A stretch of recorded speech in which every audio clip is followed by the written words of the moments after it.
Good evening, members, and welcome to this meeting of the Economic Planning and Housing Committee. A couple of housekeeping items before we start. There are no fire alarms scheduled for this evening, therefore if the fire alarm sounds, please evacuate the building immediately, go down the stairs and meet in the War Memorial Park.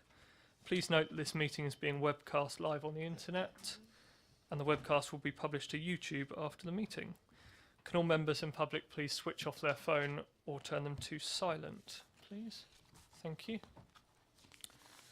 Apologies for absence and substitutions. I'm aware that we have Councillor Miller in place of Councillor Rattigan, Councillor Sherlock in place of Councillor Frost, and Councillor James in place of Councillor Parker. I think that's everyone. Are there any declarations of interest? No? Okay, in which case we move to the minutes of the meeting held on the 10th of January, which I'll move as a correct record of the meeting. A couple of small update points. I committed to have a discussion with the Chair of Scrutiny on the most appropriate format and manner to review the work on the LEP, and we have decided that the economic part, and in particular LEP funding, would come back to this committee. And we will try and get the LEP in the new municipal year, and any general scrutiny function of the LEP would be done at scrutiny, as would any other outside body such as Stagecoach or the CCG. To distribute the local list in relation to conservation areas, that has gone out with a note from Conservation. To discuss the scrutiny of risk assessment and the quality impact assessment with other chairs. We do have a joint chairs meeting coming up where that will be on the agenda, and I'll discuss that with the other chairs then. Requested information in relation to proposal for Council Tax Department to send listed building information to new homeowners. That is currently with a legal officer at the moment, just examining whether that's possible with GDPR. So an honest answer on that one is that's stalled, but we're hoping to get an answer soon. And requested outstanding information in relation to the Horizon 2050 advisory group membership. That went out today. Are we all agreed that the minutes are a correct record of the last meeting? Councillor James. Sorry, and in relation to the ward by ward breakdown of dwellings in relation to housing types, have we received that information? Page 11.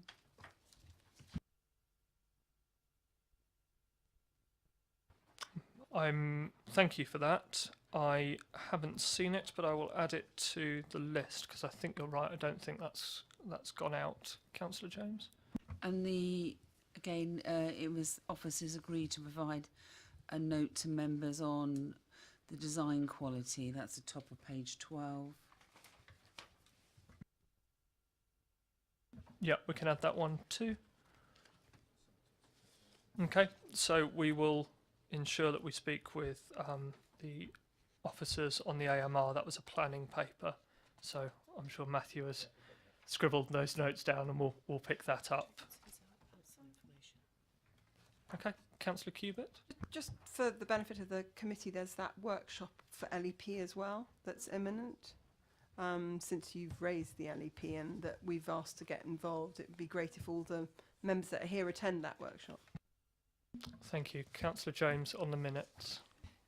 Page 11, it was the future, it looked at members receiving information regarding off-site affordable housing contributions, detailing the cumulative amount received, restrictions on their spend, and any spending proposals. Has that happened? Jo Bromley did send that one around. I can't tell you the date off the top of my head, but I can double check and we'll feedback. Okay. We'll make sure that those couple of points are picked up, but I know that on that particular one there was a note from Jo Bromley. Councillor Watts?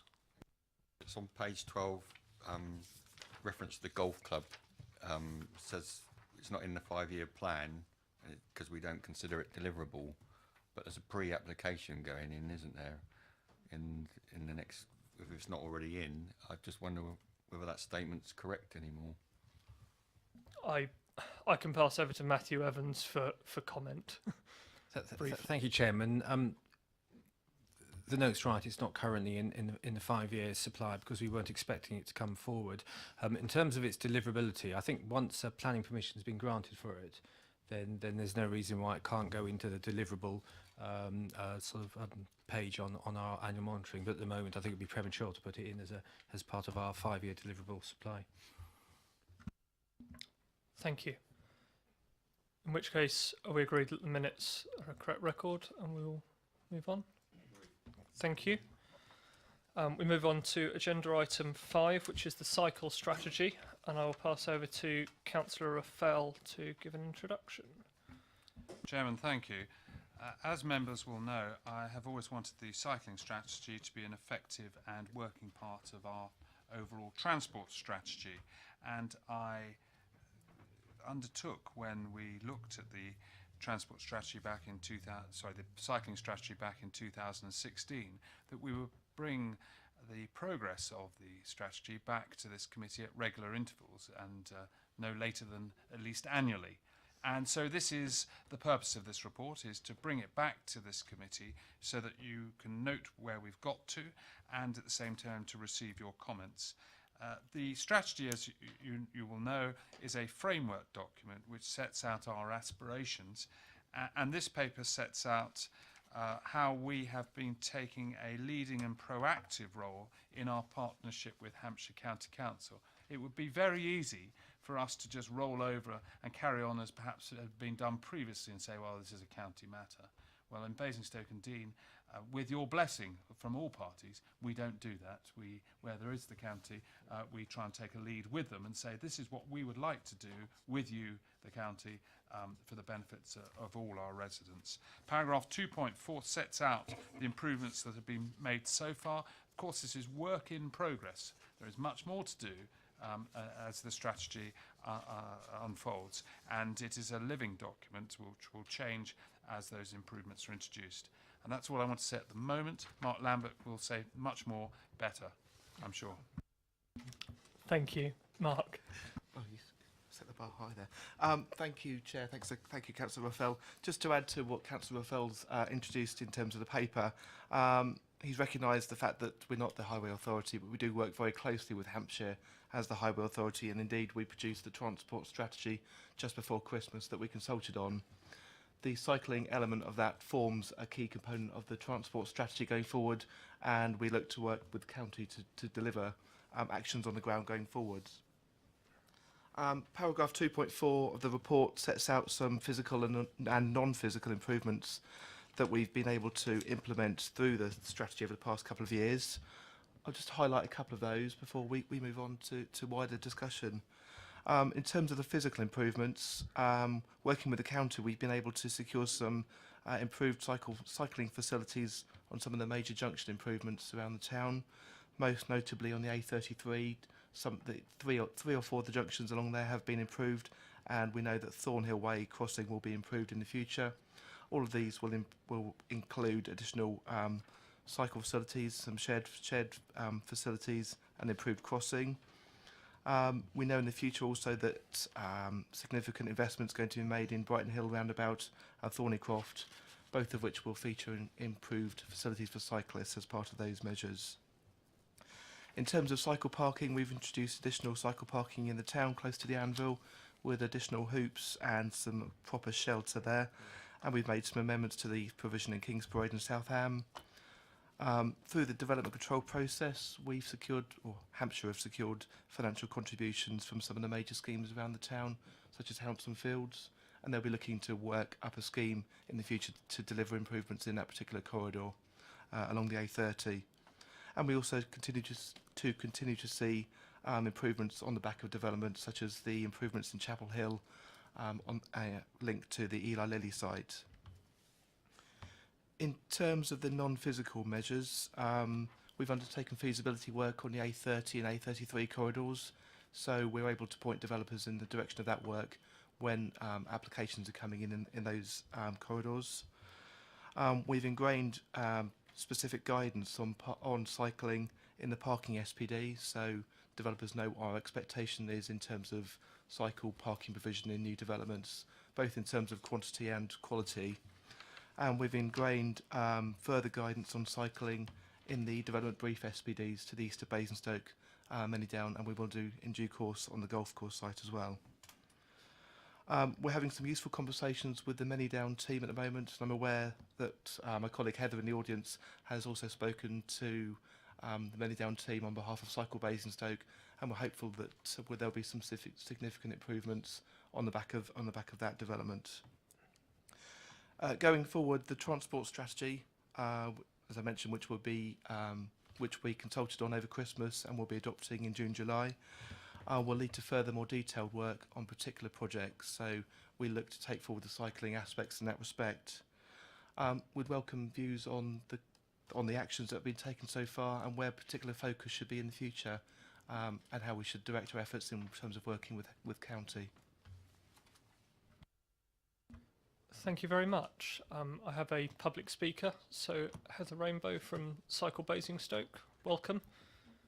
I will set the timer and you have the opportunity to address the committee.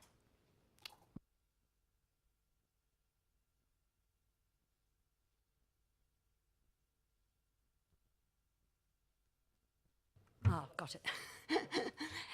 Cycle Basingstoke welcomes the comprehensive report on the implementation of the cycle strategy. Cycling is clearly integrated into the planning process, but new housing still lacks any cycle connections to the town centre and other useful destinations. There are no proposed routes along the A340 corridor, and there are poor quality ones along the A30, A33 and B3400, which were mentioned just now. Physical measures seem to be mostly repair and routine maintenance, for example the South Ham parking. We cannot comment on the improvements to Chapel Hill and Crockford Lane roundabout, as we did not see the plans. We urgently need a crossing of the northern arm of the Thornycroft roundabout if Down and the leisure park are to be connected to Basingstoke town. We need more cycle lanes and fewer car parking lanes. Until design standards cater for cycles as vehicles and for people of all ages and abilities, it is unlikely that the cycle strategy will help people cycle more. Thank you very much. Do the committee have any questions for Heather from Cycle Basingstoke, if she's happy to take them? Councillor Laura Jane. Thank you. You said that new housing isn't connected to cycleways. Do you know how many new housing sites aren't? Have you been able to map that? I'm talking about the houses along the A30. We've got the Kennel Farm development. There is a pavement right beside the A30 there, which is not suitable for pedestrians, let alone for cycling. We've got the Island site, which has no connection. The Hanson Fields, there doesn't seem to be any direct connection into town. We've got a few sort of segments, bits of cycle route, but nothing that will connect up. So that's the A30. We've got a whole lot of houses around the hospital. So we've got the site immediately opposite the hospital. We've got a pavement there next to the road, which is highly dangerous for cycling, where cycling is allowed, and no way of getting on or off this pavement. We've got the houses the other side of the A340, Marnell Park, north of Park, so they've got no connection. Rooksdown hasn't got a complete connection, it's partially connected.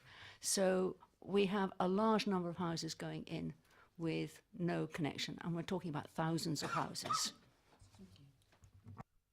Thank you very much. That's really helpful. Are there any more questions? Councillor Phillimore. Okay. Thank you very much, Ms. Rainbow. Thank you very much. Okay, I will now move to members of the committee, and as we know, this is an update paper, so we'll take questions and comments at the same time. I have a list which currently comprises of Councillor Watts, Councillor James, Councillor Phillimore, and we will take it from there. Councillor Watts first. Thank you, Chair. I welcome having a cycling strategy. It's there on paper. That is what we want to improve cycling throughout the years to come in. But there's actually thin on the ground what we've actually done in the last couple of years. I mean, it's all very well having this cycling strategy, but it seems to me that the county are not buying into this strategy. We're having lots of feasibility studies, but there's actually no cycle ways been put in, and the ones that have been put in are very short and seem to go nowhere within the town. So I think we as a borough are very laudable having a cycle strategy, but we're being let down by the county, and it's all very disjointed across the town, the cycling. Into the report, it talks about physical improvements, but we're talking about proposed improvements at Thornycroft Way Junction, so that hasn't actually happened, so that's in the wrong section. And they talk about future improvements to Thornycroft Roundabout and Brighton Hill Roundabout, so that's in the future, so that actually hasn't happened either. So they're in the wrong areas, so because they actually haven't happened. And just the developments that are actually happening in the town, in St Michael's Road off in Harrow Way, where the new Audis was actually done, they made it actually more difficult for cyclists, where they've actually narrowed the road and put more pinch points in, because I cycle down that road every day, and you can actually feel the cars breathing down your neck when you're cycling, because they're too impatient to get past you, because we actually decreased the size of the roads and put extra pinch points. Yes, all right, we've put a couple of cycle lanes either side, but they're about 100 metres either way, and then you have to go into the footpath or on the road. So just that one example tells me we're disjointed within our cycle facilities, cycle ways within Basingstoke and Dean. And, you know, we need to put more pressure on the county to get them to buy in and start spending all this money we're actually getting for all these houses we're actually getting in Basingstoke, and start having a modal shift, improving pedestrian and cycleways throughout the borough. Thank you. Thank you. Mark, do you have any comments to make, or? I think really, Chair, it's just to recognise that we do, we are aware that the network is inconsistent in the town, and that's something we do want to improve, and county have an awareness of that as well. I think it's important that we have the feasibility studies in place, so that when we do have Section 106 coming into the county, that we're able to spend it in the most effective way. And I'm conscious that Hampshire do also recognise that there is a need for the modal shift over time, and one of the ways of achieving that is through better cycling facilities. So I think over time we will see improvements in the network. Councillor Raffel. And I should just say, in response to Heather Rainbow's comment about the Thornycroft roundabout crossing, that officers are working with the Manydown planning team to get a link between Manydown and the town centre that it will involve a crossing of the northern arm of the Thornycroft roundabout in some sense or other. It may well be a high-level crossing, but you're working at it. It's all part of the plan to link Manydown to the town centre with a proper cycle route. I can't say it's happened yet, but it's still there's active discussion to make that happen at the current moment. Thank you. Councillor Gavin James. Thank you, Chair. Councillor Watts has somewhat stole my thunder, but I'll build on it and perhaps translate it into a question. Certainly, when you see a headline saying physical improvements made, you get rather excited to see where you can cycle to that you couldn't before. And then we see proposed improvements and future proposed improvements. So the question for Councillor Raffel is really, how do you cycle on a proposal and how safe is it? And I'm sure he can answer that. The next thing, it's got resurfacing and improvements to shared use of cycleway in Eastrop Park. Now, I'm well aware of that footpath, and the improvement was that it was resurfaced. So it's all double counted, because before it was rather ridiculous because we had this sort of very busy footpath. with a white line down the middle with a picture of a bike on one side and people on the other, and we call that a cycle lane because we can't do separate things. Having resurfaced it, they've replaced that white line with a very similar white line with a similar picture of a bicycle on one side, and the issue of extendable dog leads and cyclists not mixing too well and children running around and cyclists who like to go really fast doesn't work. So I'm not sure where the improvement comes from, but we've called it a resurfacing and improvement when in fact it's just resurfacing. And of course those other ones I mentioned, the cycling, the proposed improvements we can now cycle on, then get mentioned in the longer term improvements. So again, we've double counted. It's an excellent report, but I think we've probably really worked hard to inflate what we've actually achieved a lot bigger than it actually is. But I'm interested in Councillor Fell's answer on how you cycle on a proposal. Thank you. Good luck. Councillor Fell. Well, I think the title should say physical improvements agreed and made. As in, yeah. I suspected that might be the answer. Councillor Phillimore. Yeah, thanks, Chair. Mark has asked for views, which I'm going to expand. And it's not a massive criticism, but it is entitled the Borough Cycle Strategy.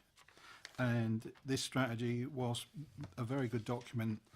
It seems very town-centric. There's nothing here to expand or excite anybody in any rural wards. Thank you. Mark?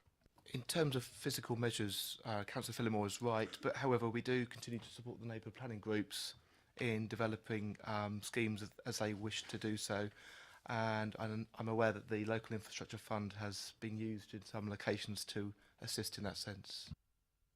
Thank you, and I think just to build on that, picking up on Heather Rainbow's point, I think it is important that we look to routes with this strategy along the B3400, A33, A30, which get links out to the more rural areas. So the B3400 to Councillor Phillimore's ward, the A340 to my ward, and the A33 to sort of the Bramley and Sherfield end too.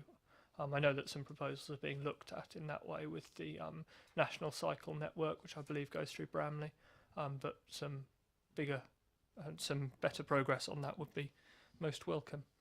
Councillor Sherlock, you were next. No? Okay. In which case, Councillor Richards.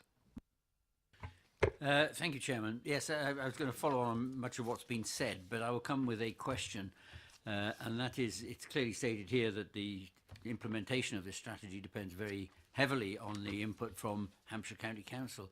I just wondered what the sort of working relationship was with Hampshire County Council, and do you find that they really are active and participating and pushing this, or is it you having to push them and then they do a little bit and then you have to push again? And I'm just wondering how it works. I think it's fair to say that the working relationship we've got with Hampshire is really good, and we've worked hard to develop that over the past couple of years. This is why we've been able to prepare the joint transport strategy with them. And so once we've got that in place, I think we can undertake more detailed work to actually implement this on the ground.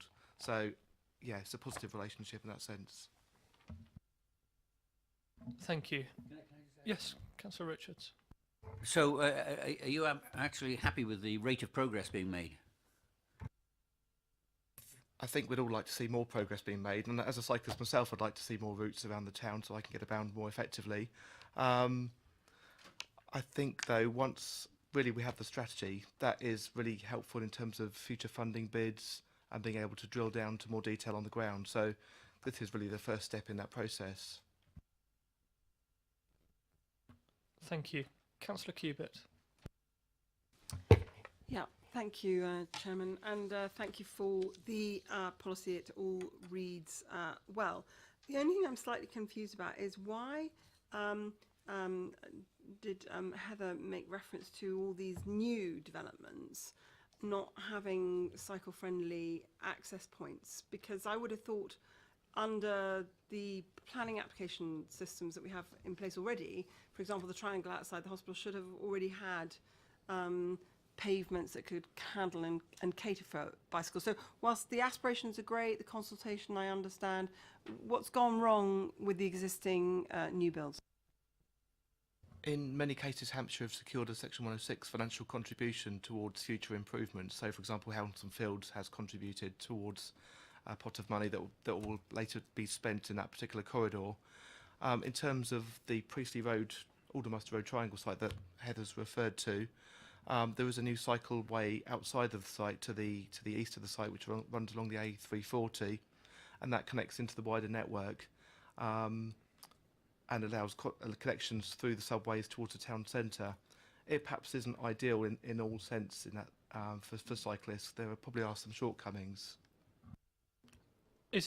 Would it be fair to say on that through the planning application process, what gets secured is the cycle links within the development and sort of immediately adjacent, if I can call it that. And then the issue that we've got through the cycle strategy is that we've got the new developments that have been built and they've got great connections within them and to them in the very local sense, but we've got a real job sort of linking them all up. Is that sort of a reasonable understanding? That is, and I think that's a particular problem with smaller sites where the contribution may be less than desirable to secure a more comprehensive scheme.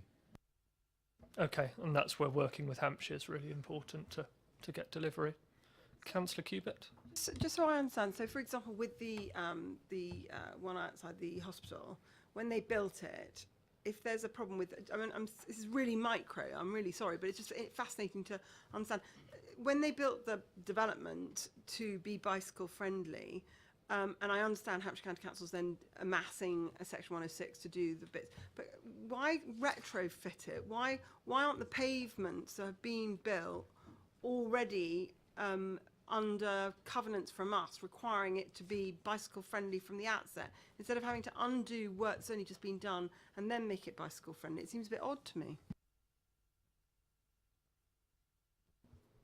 Well, just commitments on the part of the developers, because for example, when we looked at the island development off the A30, for example, there are lots of undertakings by the development when I sat in on planning to make the whole development bicycle friendly. So I don't understand then when it's built why we've got situations where there isn't a joined up build taking place. If the developer's undertaken to make it cycle friendly and then the pavement's put in, why is the pavement not bicycle friendly?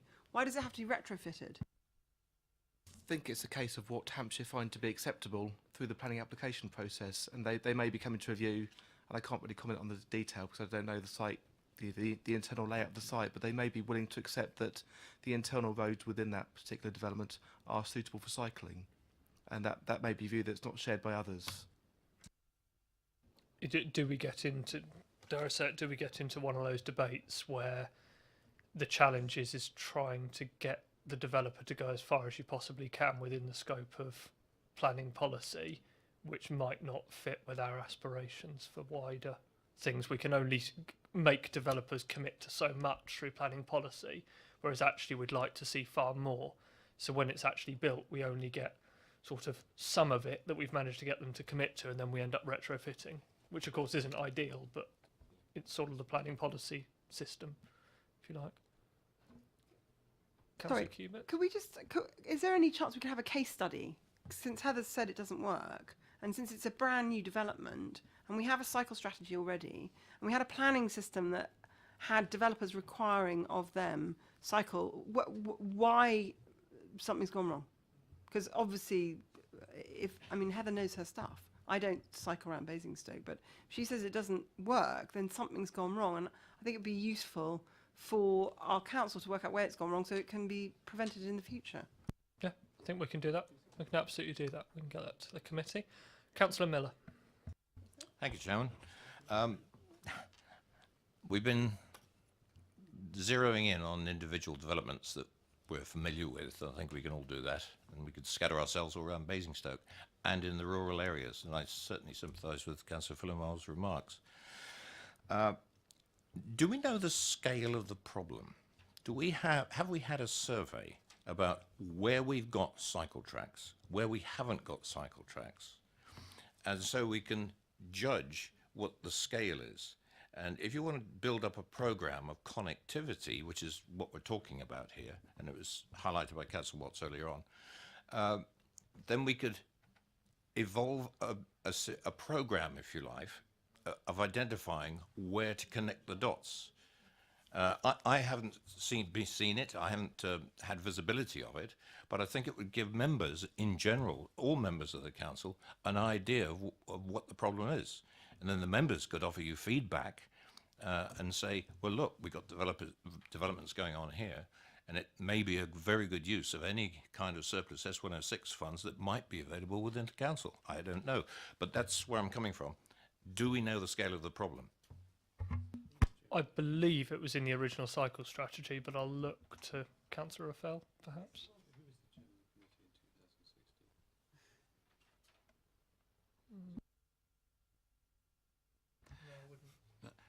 It's in the cycle strategy. That's the starting point to assess what the problem was. And we work with Basingstoke Cycling and all the cycle groups at the start. So we've mapped out and then prioritised certain areas which were easier to prioritise. And the priorities work on the basis of quick wins, medium-term wins, longer improvements. And obviously, as time goes on, the quick wins are done and everyone says great and forgets them. And then the medium term, people are obviously raising their expectations and want to move on. So it's all that is the underpinning background, and from that obviously is the mapping that has been done and is going to become digitally able to, so that people can have it on their devices to see where the cycle routes are. That's what our intention is in due course. And as the routes improve, then obviously more routes will become available. But I'm with Councillor Miller that this is the starting point, and we need to keep pushing this, which is one of the reasons I bring it back to you, because you know, as I said to you at the start, this is not us saying we've finished the job. This is saying we're still near the start. We're a little way along from the start now, but there's so much more to do. But I would be interested to hear about the case study. I think it's always useful in planning terms to see how development has gone when we've got certain expectations and they may or may not have been fulfilled, so that we can, especially as we're going to be looking at planning policies over the next 2 years or so, we may want to see how we can have more robust policies in place for the developments that are coming forward, and to obviously encourage planning policy officers to implement them as best they can, and how we can assist with that as members by having them within a local plan as it is then developed. Thank you. I'm sure that we can recirculate the cycle strategy, and I believe it's on the website. Councillor Miller. That I would suggest it would be a good starting point, because coming along and having a look at the update, to have that to hand and seeing what has happened in 3 years, it'd be a useful checklist, if you want, to the members, not only this committee but to everybody, and see the size of the scale and scale of the issues going forward. But thank you. Thank you. Councillor Laura James. Thank you.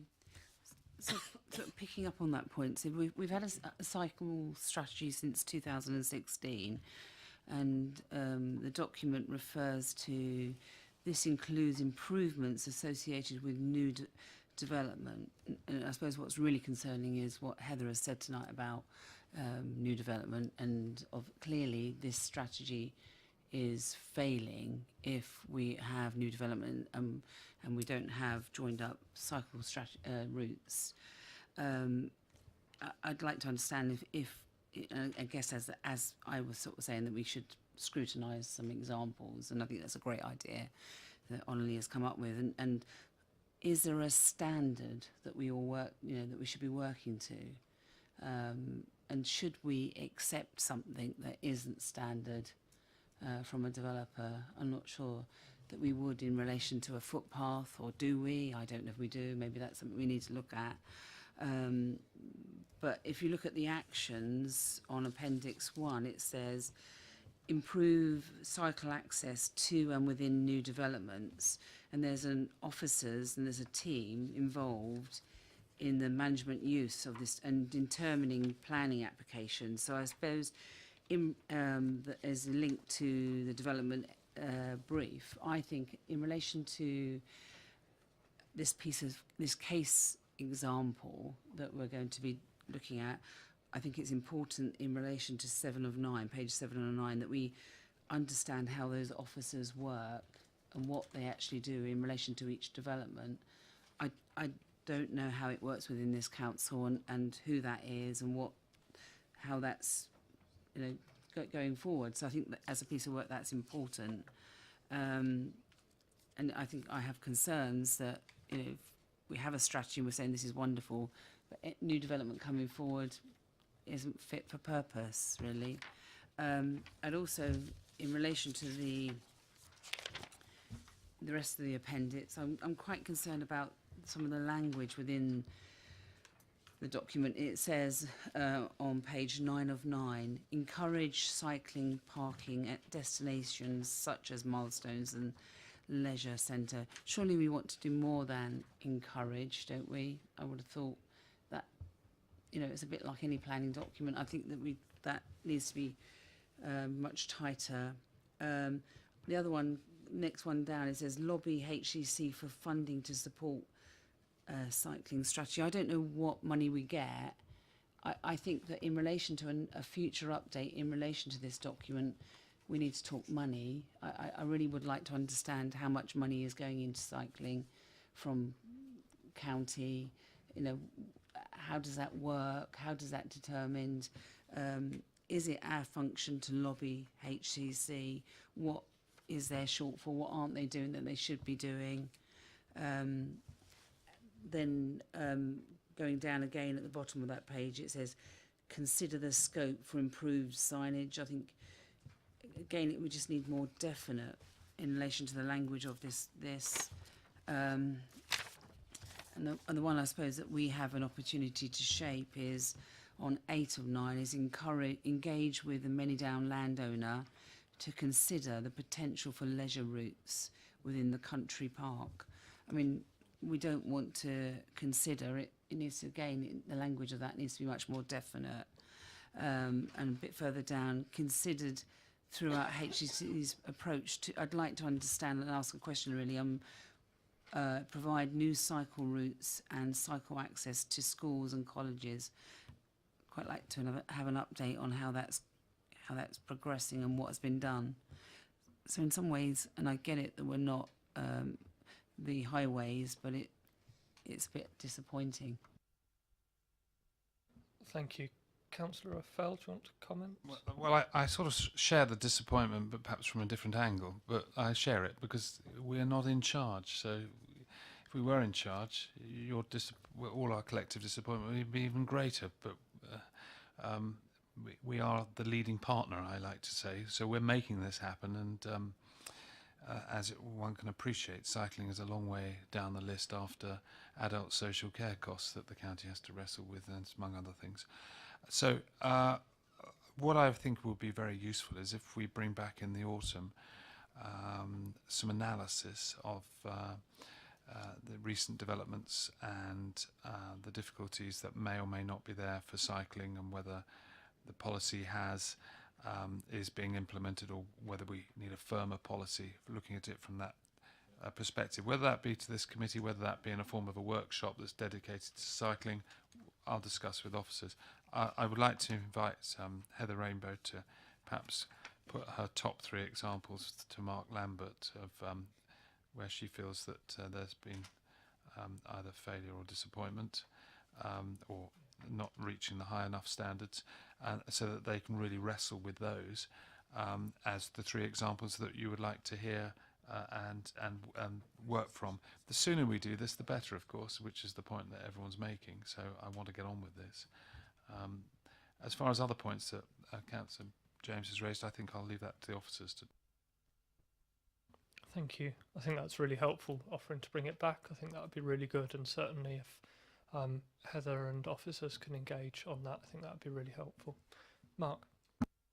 Thank you, Chair. I think the one thing I would add is that County do recognise that there's a need for greater engagement with the cycling community, and they are looking to update their guidance in relation to cycling, which will hopefully see a step change in the way that they handle planning applications and comment on them going forward. So I look forward to seeing a draft of that in time.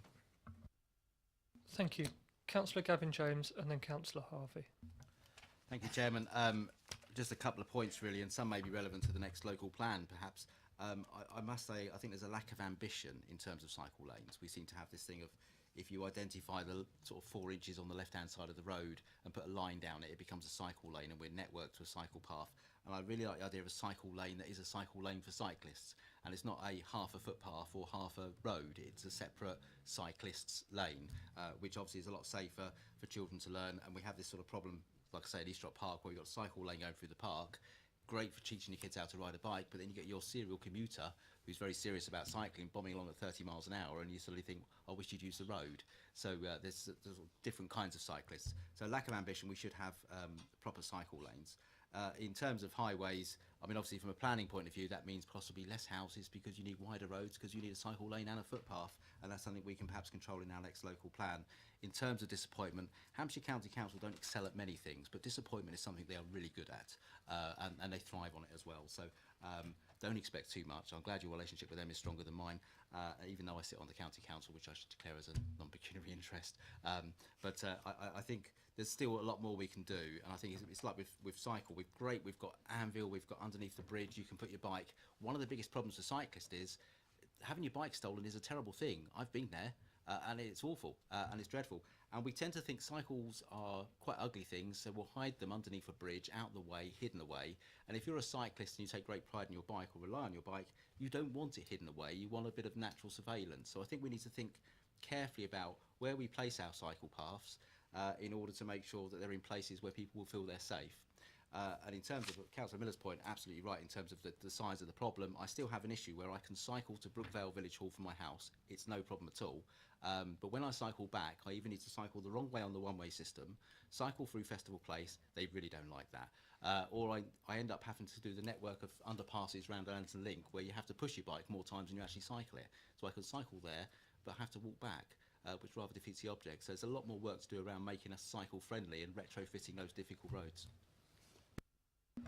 I was just thinking of your ward colleague's reaction when you mentioned cycling through Festival Place. Yeah, he's normally the one that throws me off. Yeah. Finally, on this item, Councillor Harvey. Thank you, Chair.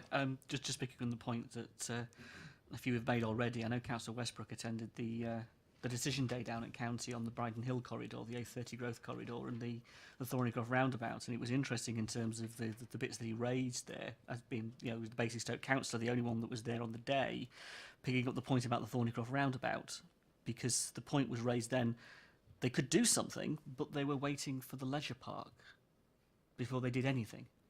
So there's this philosophy of, we have a desire to have cycle routes, we have a desire to have connections around Thornycroft roundabout, but the answer back from the county was, well, we can't do anything, no matter how much we would like to, because we're waiting on what you do as the leisure park, because that's going to be the in and the out. So there's the left hand and the right hand in this element of where the planning authority, the landowners and developers, and whoever they may be, and in this example is the council, and then the county, are wrapped up in a conversation that doesn't result in anything, and you get half a job done. So we're going to see quite a lot of money, I think, spent on the Thornycroft roundabout, but it won't be complete, will it?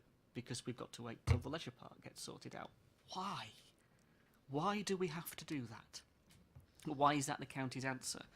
And if that is the county's answer, that raises a rather important point about connections through the town. And yeah, I want to say thank you to Mark and Matt for doing the work, because, well, we've got this. Take Manydown. One of the issues of Manydown is where the young people go to school in the town. And one of the issues is, if we're going to create all these cycle routes and have them connect, one of the suggestions is that young people will cycle from Manydown or walk from Manydown on routes out of Manydown through Winkleberry and Buckskin and Southam through to the town centre to attend school. That is what is on the table at the moment. Now, unless they connect, unless it's joined up, unless it works, and it won't, and we know it won't, and it's not your fault, I respect that, it's not the planning authority's fault here, we're actually trying to there's unicorn stuff going on here, isn't it? It really is. And that's a real concern. It doesn't join up. So when we talk about schools and colleges, I worry about that. Can I talk about the retrofitting bit for a second?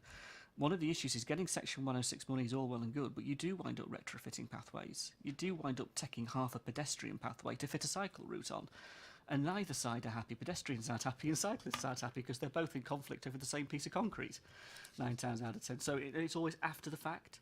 What I would really welcome, and what I think is really good in this, is when we talk about potentially adopting standards as part of our design codes, as part of what we do at a fundamental policy level, that would then mean a developer would have to bring an application forward in a far stronger way than they do at the moment, when they know they can leave it to a Section 278 or a Section 106 agreement, and actually leave it for the county's contractors to come back after they've half built the development, if not completed the development, to try and do something.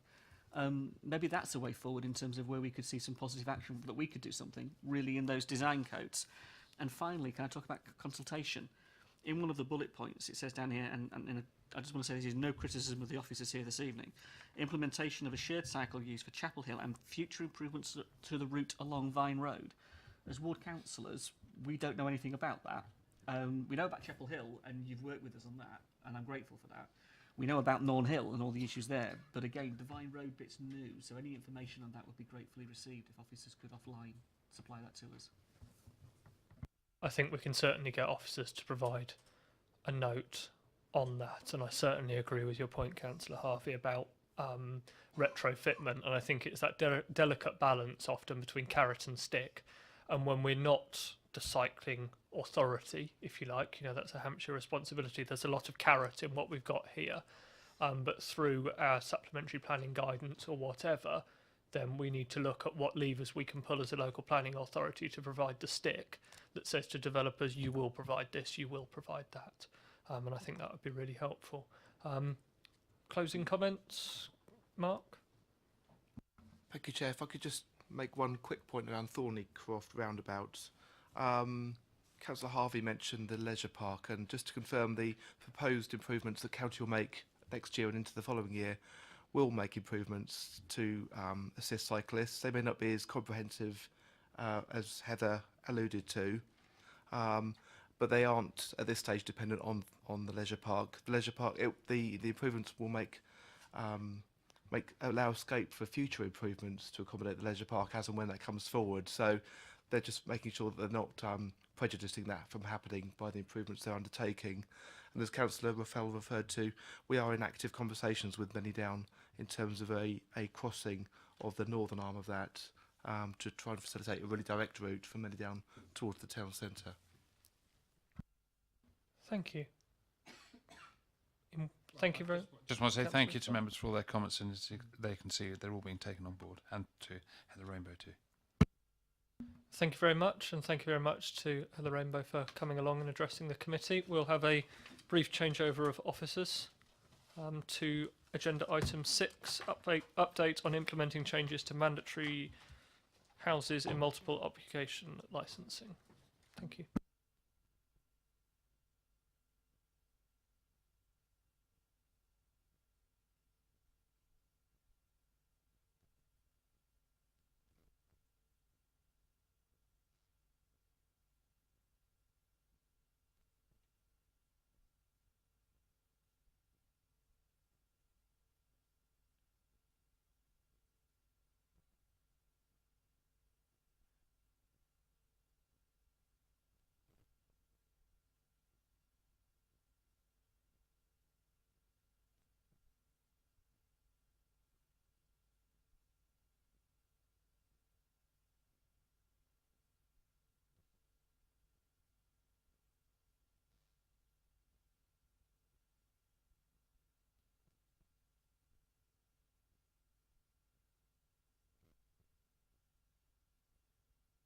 Right, sorry about Thank that.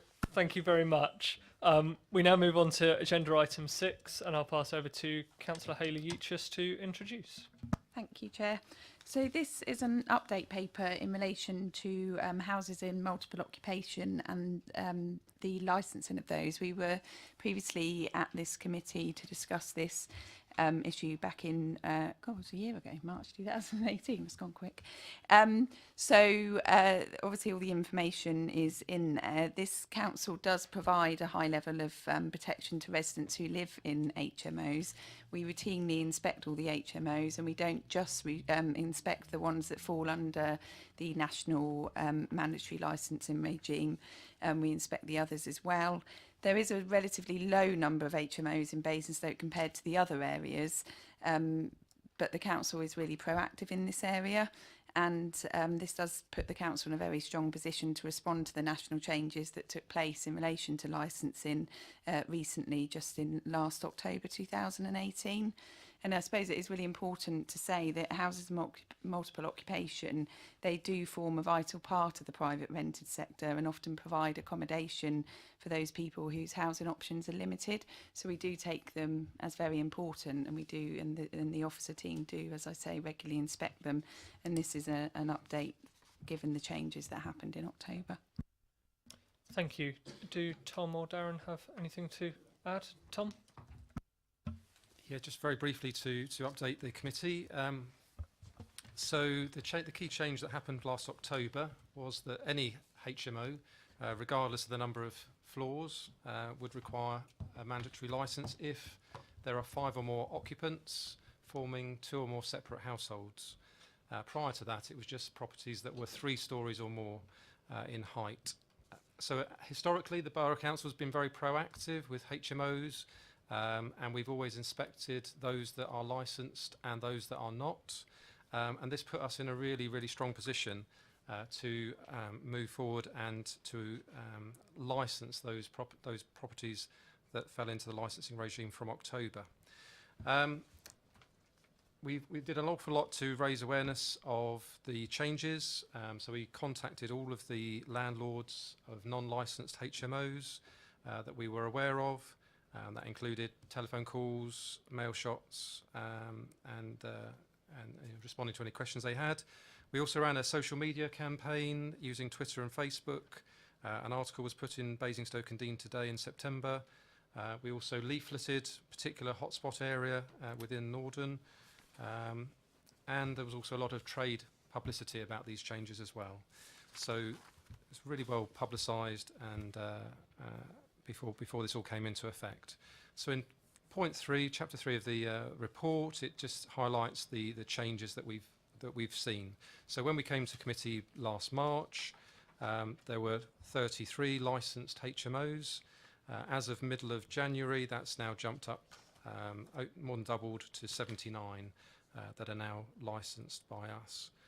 And obviously, as we've seen, a reduction in the number of non-licensed HMOs, because that's reduced down to 63. So there's some detail there as to how those changes are borne about. We've also included a new report it tool on the website so that anybody can report a property that they believe might be an HMO, or if they wish to bring any kind of housing standard concerns to our attention. We continue to inspect the properties exactly as we did before, so whether they're licensed or not licensed, they still get risk assessed and inspected on a set frequency. The other key change that's come about since the last committee meeting was that we have updated our enforcement policy, and now we can make use of what's called the civil sanctions powers. So if we have issues with landlords not complying with housing standards legislation, we have the ability to issue a fixed penalty effectively for those sorts of breaches.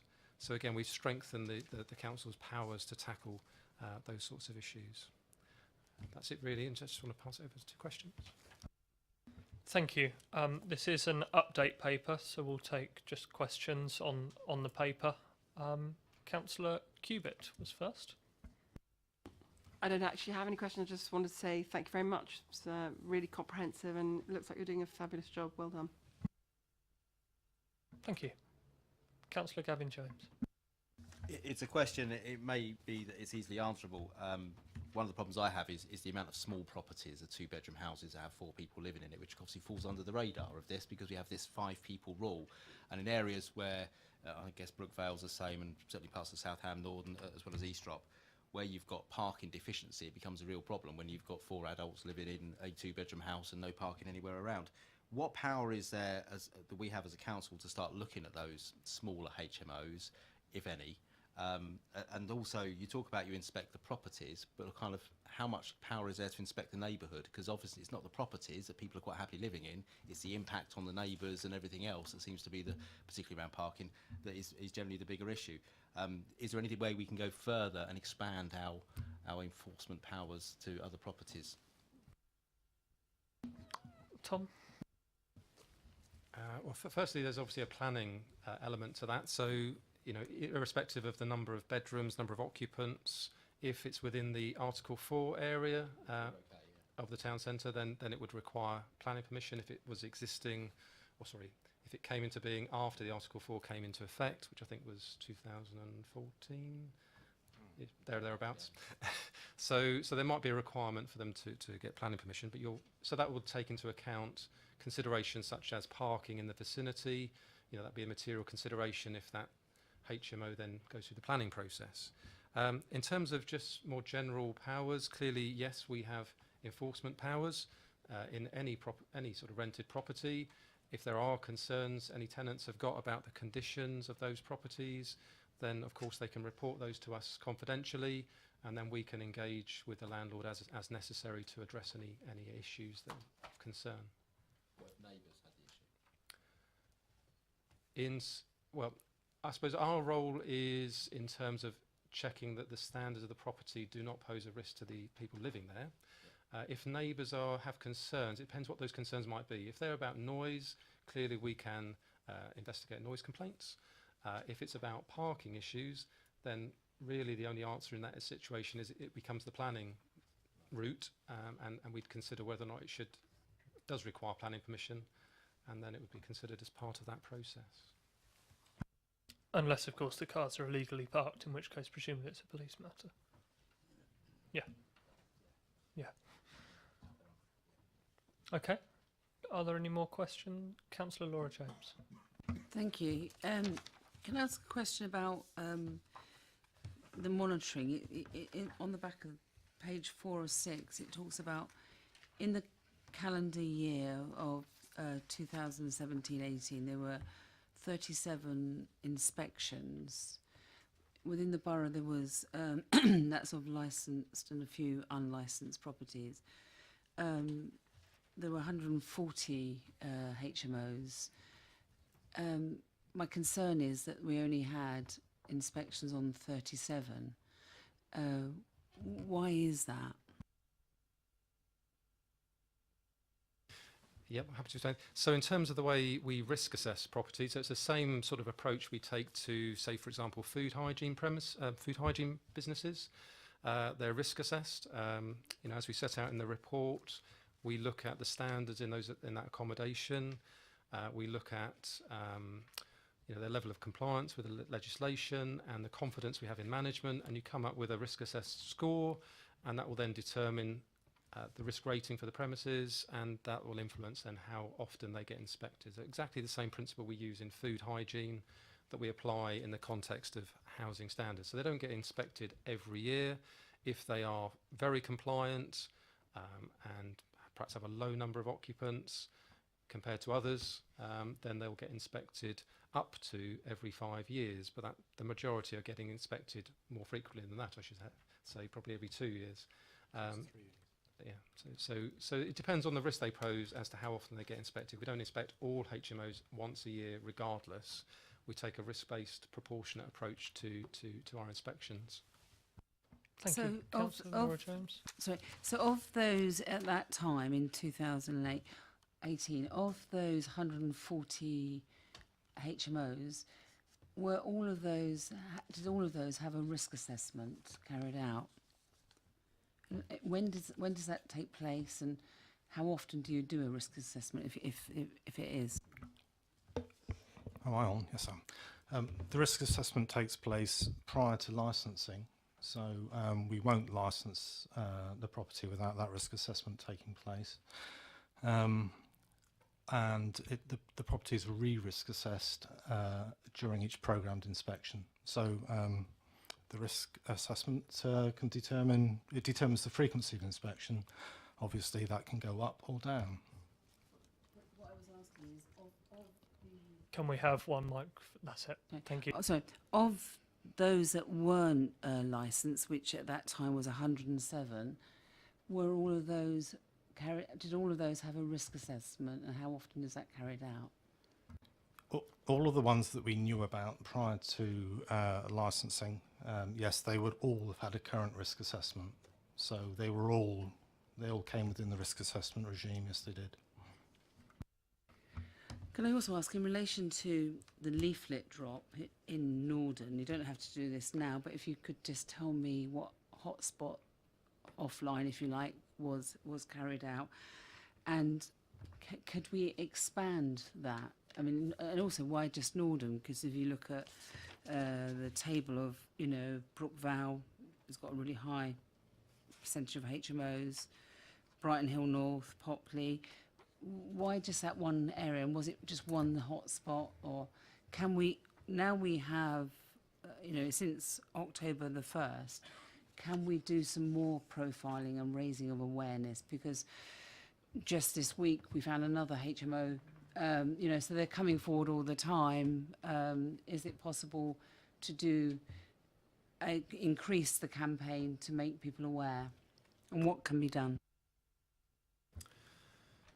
Just touching on the leafleting that happened. So we delivered in the region of 400 leaflets in and around the Normanton Road area because of particular concerns at that time about the number of HMOs in that particular area. We got no feedback at all from anyone, so nobody came back and reported any HMOs that we just don't have any responses. So it didn't yield any extra HMOs as a result of doing that particular campaign. As I said before, we did do an awful lot of work before the licensing requirements changed in the way of social media campaign. In Basingstoke and Dean today, we ran a members workshop as well back in June, 20th of June last year. Again, just raising awareness with all members as to the different requirements. And overall, we haven't seen an awful lot come back from that. So I think it's something we could review, but just to give you that sort of background to it. Can we put something in the next our next leaflet, not whatever it's called now, the Basingstoke Today? Can we do it again? Is it possible as an ongoing, maybe just as an ongoing piece of work? We just is a continuous, really, rather than a one-off. Councillor Reaches? Yeah, thank you. As portfolio holder, we do get asked for ideas for Basingstoke and Dean today, so I am more than happy to feed that back to comms, and I think that's a good idea. So I can't, it's not my decision to put it in there, but I am more than happy to feed that back and agree that that is a positive step forward. I think that would be really good because that would go to all areas of the borough then as well. Yeah. So, yeah, that would be really good. Can I go to Councillor Cubitt and then come back? I've got two more questions, but I can come back. Yeah, I'll go to Councillor Cubitt and then I'll come back if it's on this. Because if you did it through the social media and Twitter, because I repost those on my Facebook page, that's something that you guys could do, very targeted and focused.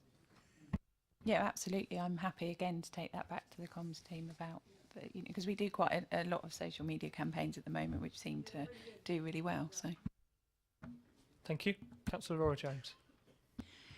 It was also, as a councillor, if you have an issue in relation to a HMO, I'm not sure who is the named person that we go to. So, so at the moment, is it in relation to enforcement? There are issues.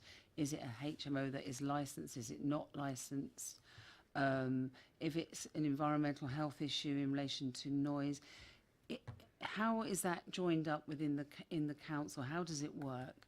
And do we, as councillors, know who to go to in relation to that? Is it one person that can take a lead on that, or do we have to go to each department and assume that they're talking to the other person or the other team? Who wants to take that one? Darren? I think your first port of call would always be to the environmental health team. We're all one team in environmental health. We're all pretty multifunctional, so we should be able to direct any concerns you have, particularly about noise or antisocial behaviour, to the relevant people. Not me personally, the team. Thank you. I think that's really helpful, and it is helpful in the context knowing that, environmental health has a lot of these functions that we're talking about. So carrying not necessarily to Darren, but perhaps through Darren would be great. Councillor Laura James. And the other one is just picking up on 4.2 of page 28, and I think that Councillor Harvey raised this in his budget speech, but it was really that what it says here is data received from other local authorities in Hampshire revealed that 9 local authorities did not have their non-licensed HMOs on a programme of regular inspection. It's like, again, we just do this, just a justification for doing less, and we do this in all areas of the council because other authorities do have a poorer standard where it's a justification for us doing what we're doing instead of saying this is what we want more. We should have all HMOs licensed, and we should also have all of them inspected, and I just hate that approach. I just think it's poor. Thank you. I think there's a bit of a value judgment there, and I agree that people will have different views on that, but I think it's helpful just to know that as a council what we're doing that's good. And I think it's good that we're doing more than other authorities. And I appreciate, members will perhaps always feel that there's more that we can do. But I think it's really helpful just to know what we're doing as a council that's good. And thank you to our officers for doing that. Are there any other comments? Councillor Watts.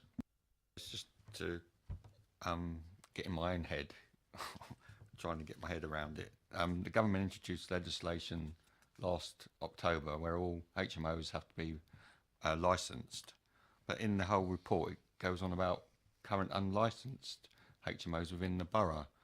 So I thought they would have to be licensed now. Can somebody just clarify that for me, please? Yes, Tom can do that. Yeah, so the key criteria though still applies, that there has to be 5 or more tenants forming 2 or more households. So the ones that are non-licensed in the figures that we present are properties where there are 4 occupants, basically. As always with government things, I think of all colour, we're doing this, but it doesn't necessarily include everybody. Councillor Cubitt. Sorry, Chairman, I just think that Councillor James might have misunderstood 4.2. Because actually, I think we, the council, are inspecting non-licensed, and on our risk ratings. So I think there's a misunderstanding because whilst it states that other local authorities do not, it states in 3.5 that we do. So I think we should commend the council for the fact that it is inspecting non-licensed HMOs. But what it's saying is we don't inspect all of them. We do expect some of them, but not all of them. And what I'm saying is I'd like all of them to be inspected, but I'm not sure that, so what it's saying that they're not all inspected. If you look at, I think that's what I'm reading. Am I reading that wrong? No, you are correct, Councillor James, in that we don't inspect all of them every year, and I appreciate there'll be a difference of views on around the table on how often we should be doing that and the amount of resource to do that. I think that's a difference of views. It's not every year, it's every 5 years. So yeah, it's a resource issue, I understand that. There's no criticism of the team, but we should have more resource to inspect them on a regular basis every 5 years, if that's happening. And that's no to I'd rather we didn't. I much prefer the team to be focusing their energies on those areas which are deemed to be the higher risk, and I think that's what they confirmed, is that they're evaluating all of them, but they're not doing them every year, but they're focusing their resource on the highest risk, which I think is a proper way to run an organisation. I think we're falling over ourselves agreeing with each other. Okay, if there are no more questions, thank you very much, members. Thank you very much, officers and Councillor Eachus. We will move on to agenda item 7, which is housing and investment strategy, improving access to home ownership. We'll have a brief changeover of officers and cabinet member.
Thank you, members. We now move to agenda item 7, Housing Investment Strategy Improving Access to Home Ownership. We're joined by Pam Wharf and Kate Randall from various parts of the housing team, and Councillor Terry Reid and Councillor John Isett, who will introduce the paper when he has fixed his chair. Hi. Good evening, Chairman, and good evening, councillors. I'm delighted to introduce the Housing Investment Strategy Improving Access to Home Ownership paper. I'd like to start by thanking Pam Wharf, our newly appointed interim housing improvement manager, and the other members of the housing team who have worked so hard in putting this paper together. And it is a paper where we are seeking the views of our colleagues on EPH tonight, and so I'll be very interested to hear what you've got to say.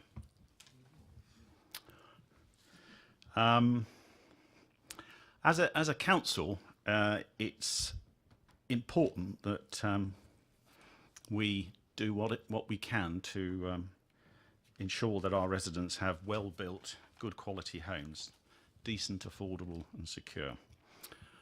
So not only is that a priority of the council, but it's also something that's been endorsed by the survey that was formed part of the Horizon 2050 report. Our residents want to have good, affordable housing.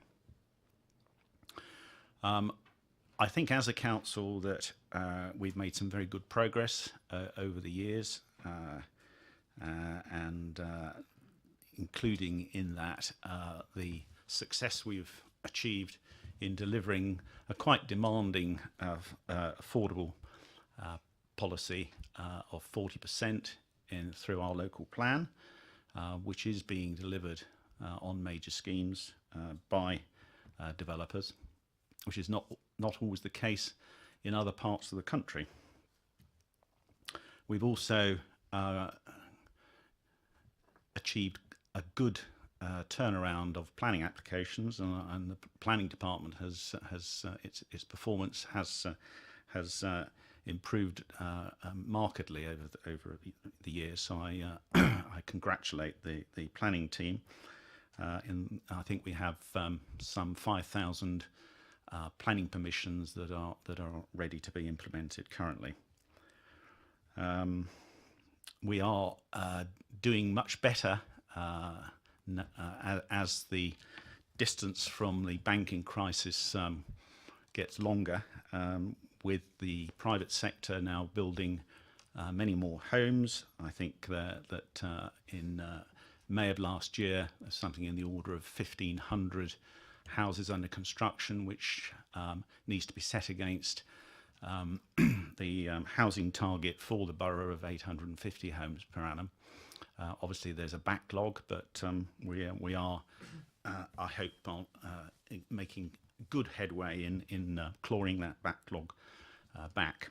And of course, with many down, which we all want to see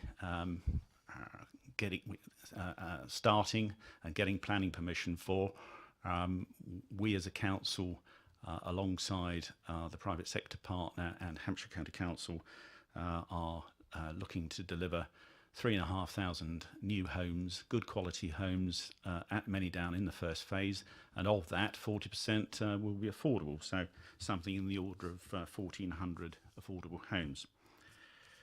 But we're ambitious here as a council, and we want to do more as an administration, and hence this paper, which focuses on one area particularly, helping lower and median income local residents, singles and couples, to get onto the housing ladder, particularly those who are under 35 years of age, because there seems to be a particular issue for that generation to get onto the housing ladder. So this is a paper that is putting forward a locally a local Help to Buy scheme.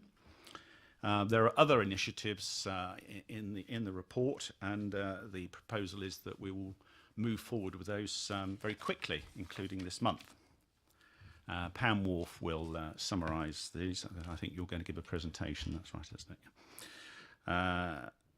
it? So it's important for me, particularly as the portfolio holder responsible for Manydown, to make sure that we get it right on the Manydown, and that we ensure that there is a genuinely diverse and inclusive community that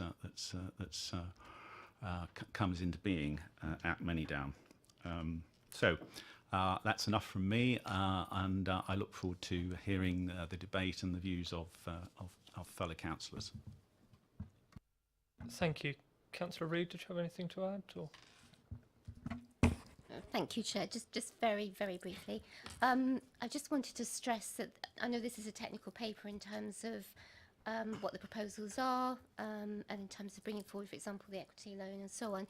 But it's also an aspirational paper, because we know from the consultation that we had with the public during the review of the housing strategy a couple of years ago, and we also know from the response we have to our Help to Buy events, that there is a really strong wish and a need out there, particularly for younger people, to have some kind of support and help, and they look to the council to do that. We know that from the feedback that we get, to enable them to access home ownership and get that first step on the ladder.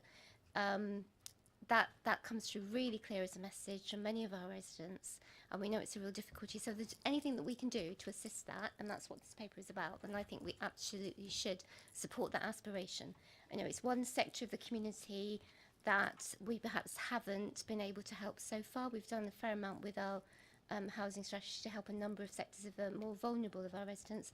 This is another sector which is disadvantaged in a different way, and I think it's right that we should bring forward some positive and aspirational proposals that can help them as well. Thank you. I'll pass over to Pam, who I believe has a very short presentation. I do, Chair. If I'm not quite sure how to. I think we're doing the honour. I think Sadie's doing the honours to transfer it over. There we are. Oh, there we go. There it is. The floor is yours. Thank you, Chair, and thank you, councillors. So I just wanted to go through.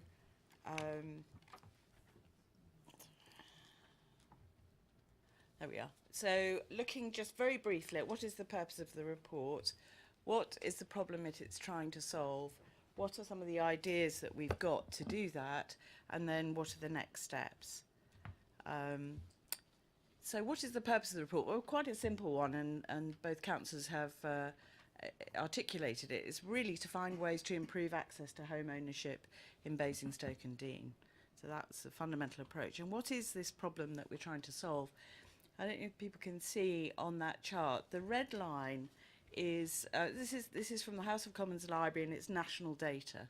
And what it's showing us is how the difficulty in accessing home ownership has really become a problem for the under 35s. So the red line starts off being it's the proportion of 16 to 34-year-olds who were owner occupiers, and you see back before really that it's the financial crisis in 2008, a bit after that, but before that a high proportion were getting 54% back in 1996 were getting access to home ownership.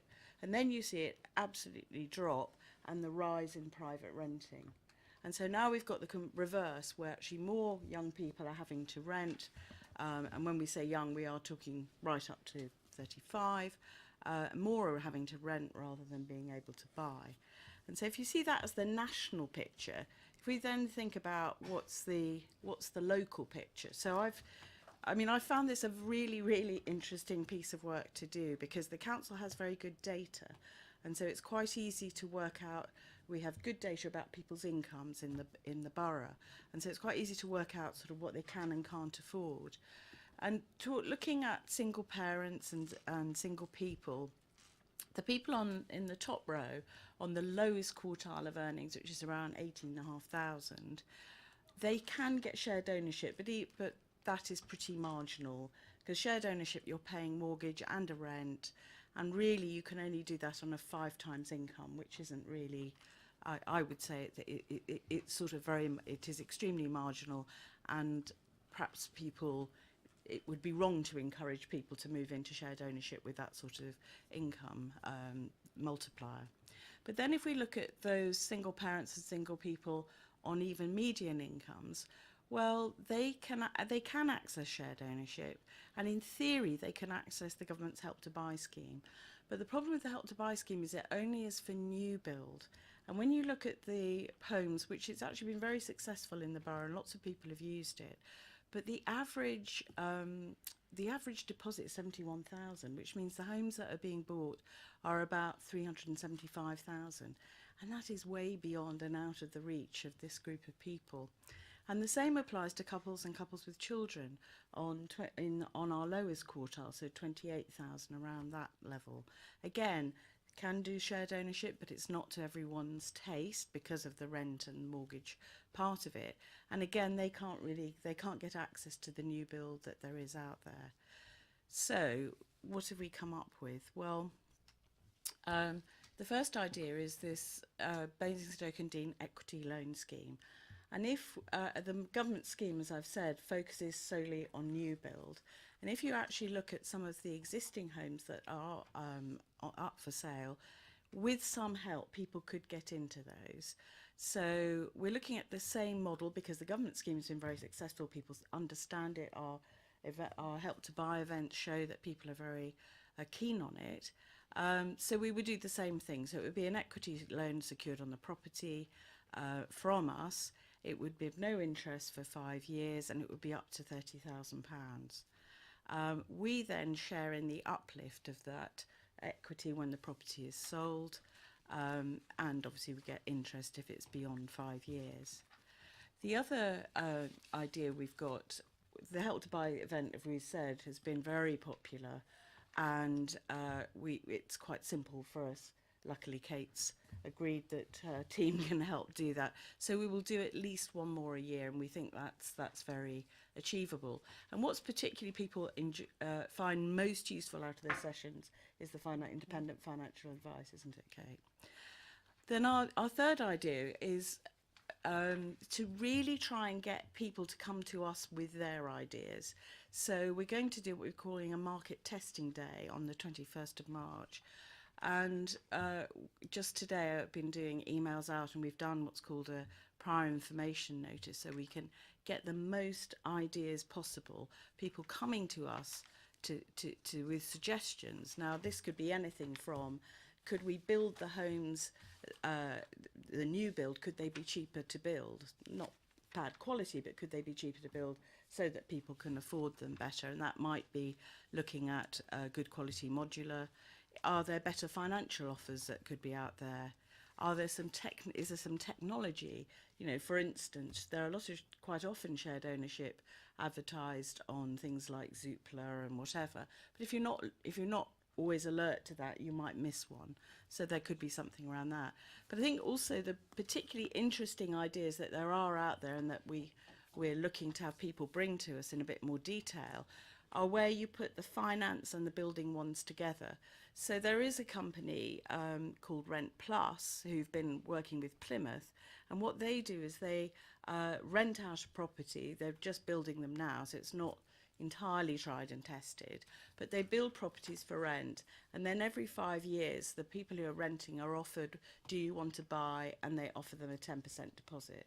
So there are some really, really interesting ideas out of that. And so we're hoping on the 21st, with this very wide invite that we've done, that we'll get lots of exciting ideas.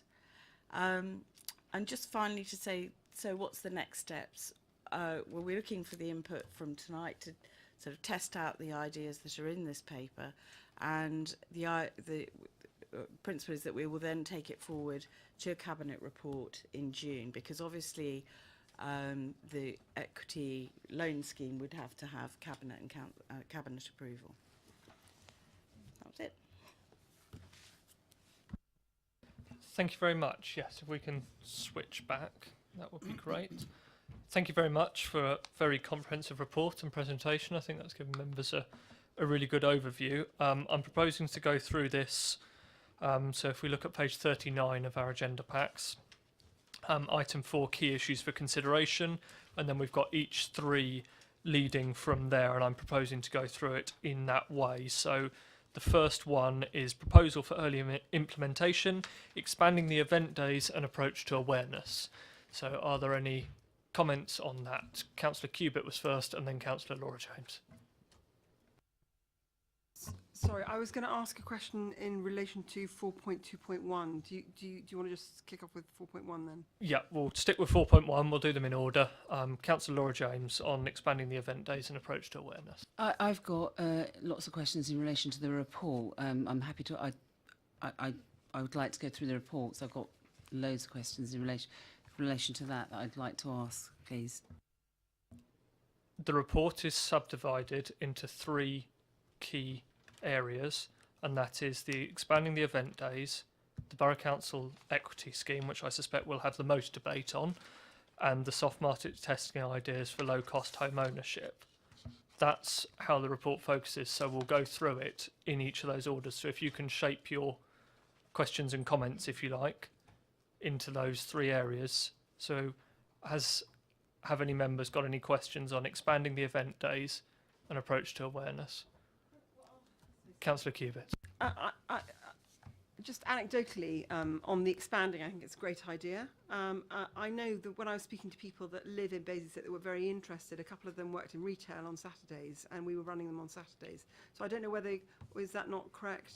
Because I put an advert out on my Facebook page, and it was a Saturday day. And so I said, well, you know, if you're really interested, I'm sure there are other events. So if they're weekdays as well, that'd be great to know.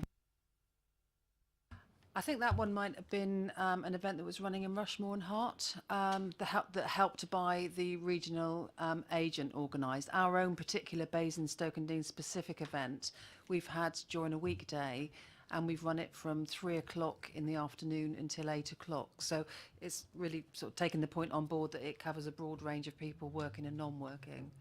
I think that's helpful. Are there any further comments on expanding the event days? Councillor, point of order, if it is a point of order. Well, Chairman, the presentation wasn't split into any key issues. So why can we not ask questions of the whole presentation rather than go into it individually? The presentation was split into 3 key issues. It's split into 3 key issues as per the paper. I've got the presentation printed out somewhere in front of me. Of course, they mainly concern the 3 points, which is expanding the event days, the equity loan scheme, and the soft market testing ideas for low cost home ownership. That's how the presentation was structured. I've got it here. It says proposed ideas, and they're under 3 headings. Much reference was made to how successful the government's Help to Buy scheme is, and I'd like to speak on that. That's not the subject of this paper tonight. The subject of this paper tonight has a series of recommendations for us to consider as a council. It's not for this council to assess a value judgment on what you're swerving the main issue. Are there any further comments? I believe Councillor Harvey had a comment on the increasing the number of event days. Just in terms of what we're actually promoting on the day, in terms of the event promoting various options and various products, obviously the Help to Buy scheme, the government scheme, will be part of that, I presume, won't it? So how do we propose to manage the process that it's being phased out by 2023 and the government are abandoning it? How do we manage that process now that in the budget they've been very clear they're now walking away from the Help to Buy scheme? Is that going to be part of the event, that we're giving a risk assessment to people in terms of we're promoting something that won't actually be enforced or be part of government agenda by 2023? Pam? On that, I, as far as I'm aware, they're not going to take it away from people who will already be in it. They won't be increasing it. So in a way, you could say it's probably even more important to have more event days to make sure that people who want to get access to it. So let me just be clear. We've identified that we're going to run an event. We're going to promote something. The government are going to walk away from it by 2023, and we're going to encourage people to still take it up and be part of it. despite all of the issues that we can identify with it. So there are a whole raft of concerns that we have about Help to Buy. We're going to put an event on, we're going to promote Help to Buy, but the government are walking away from it in 2023. So we're helping people to get themselves into a position that we personally, and I certainly would not want that. We're not necessarily talking about our scheme, but just specifically this event and what this council will be promoting. I would be very concerned about us promoting that in that way. I'm not sure that that's what's happening at the event. Well, I know that's not what's happening at the events. Help to Buy can, because for now and the next 4 years, there is a product that's available for assisting people into home ownership. There are a broad raft of different stall holders there, including solicitors, financial advisors, providers who've got properties for sale in the borough at the time that the event's happening. So it's quite fluid in terms of which providers might come to an event during the year. So the theme is around access to home ownership. Help to Buy currently is a feature of that. It may not be in the future. So, rest assured, it's about making sure that the products that are available now, realistically for people, because this market wants things now, that it's relevant at the time that they come here. Thank you. I respect that, and I think that's if important. I can just interrupt briefly, Councillor Harvey, I think Councillor Reid wanted to answer on that as well. Just if it's helpful, really, while it's badged as Help to Buy, it's actually, the focus is helping our residents to buy.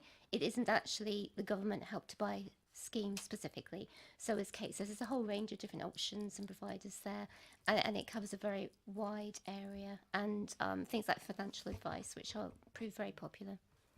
No, I totally respect, and thank you for that, and I respect that point. My point is specifically on if we have an event where we are enabling Help to Buy as the government scheme to be promoted, then I would want to be assured that the risks that have been identified, the very clear risks that have been identified with that scheme for people, they walk into that room, it is on Basingstoke and Dean's badge, it's on the front, we're running the event, that those people will be advised and supported to make the right choice.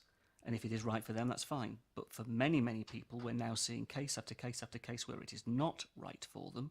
There are huge issues with the government Help to Buy scheme. It's one of the reasons why it's now being scrapped, as admitted by Philip Hammond. All national stuff that's not relevant here. What I'm interested in is how we support those people at that event to make sure they're not getting themselves into something that they should not be. I think you're right, and I'm not going to make at the moment a value judgment on Help to Buy, but it is an existing government scheme that people can choose to do. And I think that's the value of having a holistic event where there is financial advice, there is solicitor's advice, so that people get the right advice for them. Because of course, with any of these solutions that we're talking about tonight, there isn't one magic bullet that's the right thing for everybody.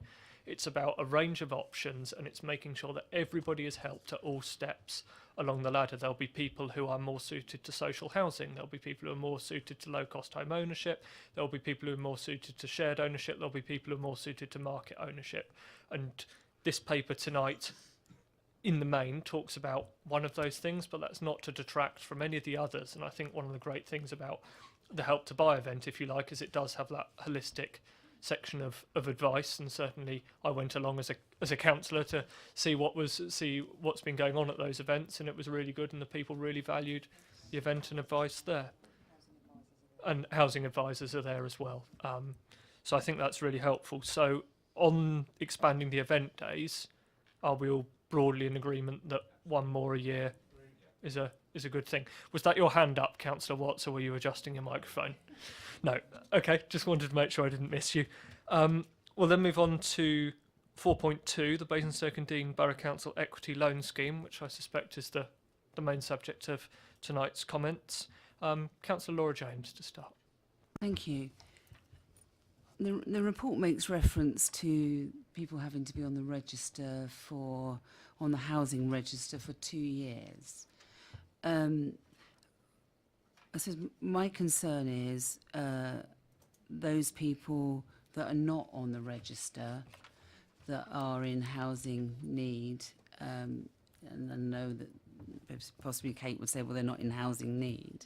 But the reality is I'd like to understand those people that are already in the private sector, maybe in very expensive accommodation that they can't afford, and we're seeing many of those, will they be excluded? Then they're, I guess, excluded.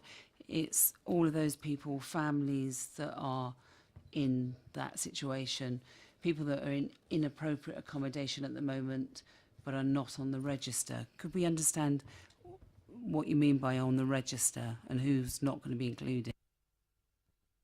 Well, as the housing register, you're clearly very familiar. For other members that might not be aware of the eligibility criteria, in order to be on the housing register, you have to have lived in, had a local connection with a borough for 2 years and have a housing need. And there's a very prescriptive definition of what constitutes a housing need. It's a point well made that there are people that fall outside the scope of that. They may be in housing need, but may well not meet the 2 years residency. The paper is suggesting that resources are limited, so there has to be a priority. And arguably, the people on the housing register, the council has already indicated that those are a priority. But it's a point that could be followed through in the cabinet report with the cabinet recommendations in terms of, almost like a cascade of priorities. So you start with people on the housing register in housing need, and then in the event, because a lot of people on the housing register still may not be able to afford the equity, even with the equity loan assistance, that you would then look at people with a housing need, but with not the requisite local connection. So that can be built in to the final cabinet recommendation, bearing in mind that initially, because this is an initiative that will be rolled out and develop, it's something where you're setting your stall for a smaller number of cases from the start, then you'll review and adapt. And then it will depend on what, ultimately what further funding may become available. Just before you go, Councillor James, I should have mentioned, and I didn't, so please forgive me, there are pink papers at the back of this report. If anybody is planning on mentioning something on the pink papers, can you let me know in advance and we'll try and take them at the end. Thank you. Councillor James. Kate made reference to those people that are in inappropriate accommodation or in private sector that is very expensive, they can't afford, as being not meeting the 2-year residency order. There are many people that have lived in Basingstoke or were born in Basingstoke but are not on the housing register, but because they're in the private sector and it's deemed to be adequately housed. So I suppose that concerns me, first of all. The other one is, I was wondering, could you explain to me, at the moment the report has identified 215 people who are potentially eligible. How would that, you're only going to have 20 come forward, who makes that decision and how's that determine who's going to get the support? Pam or Kate will answer. I think it says the paper suggests that the take up would be around 20. I don't think it's limited to, was my understanding, but Pam. I mean, the limit would be on the, funding that we've got available to lend the up to £30,000 for each property.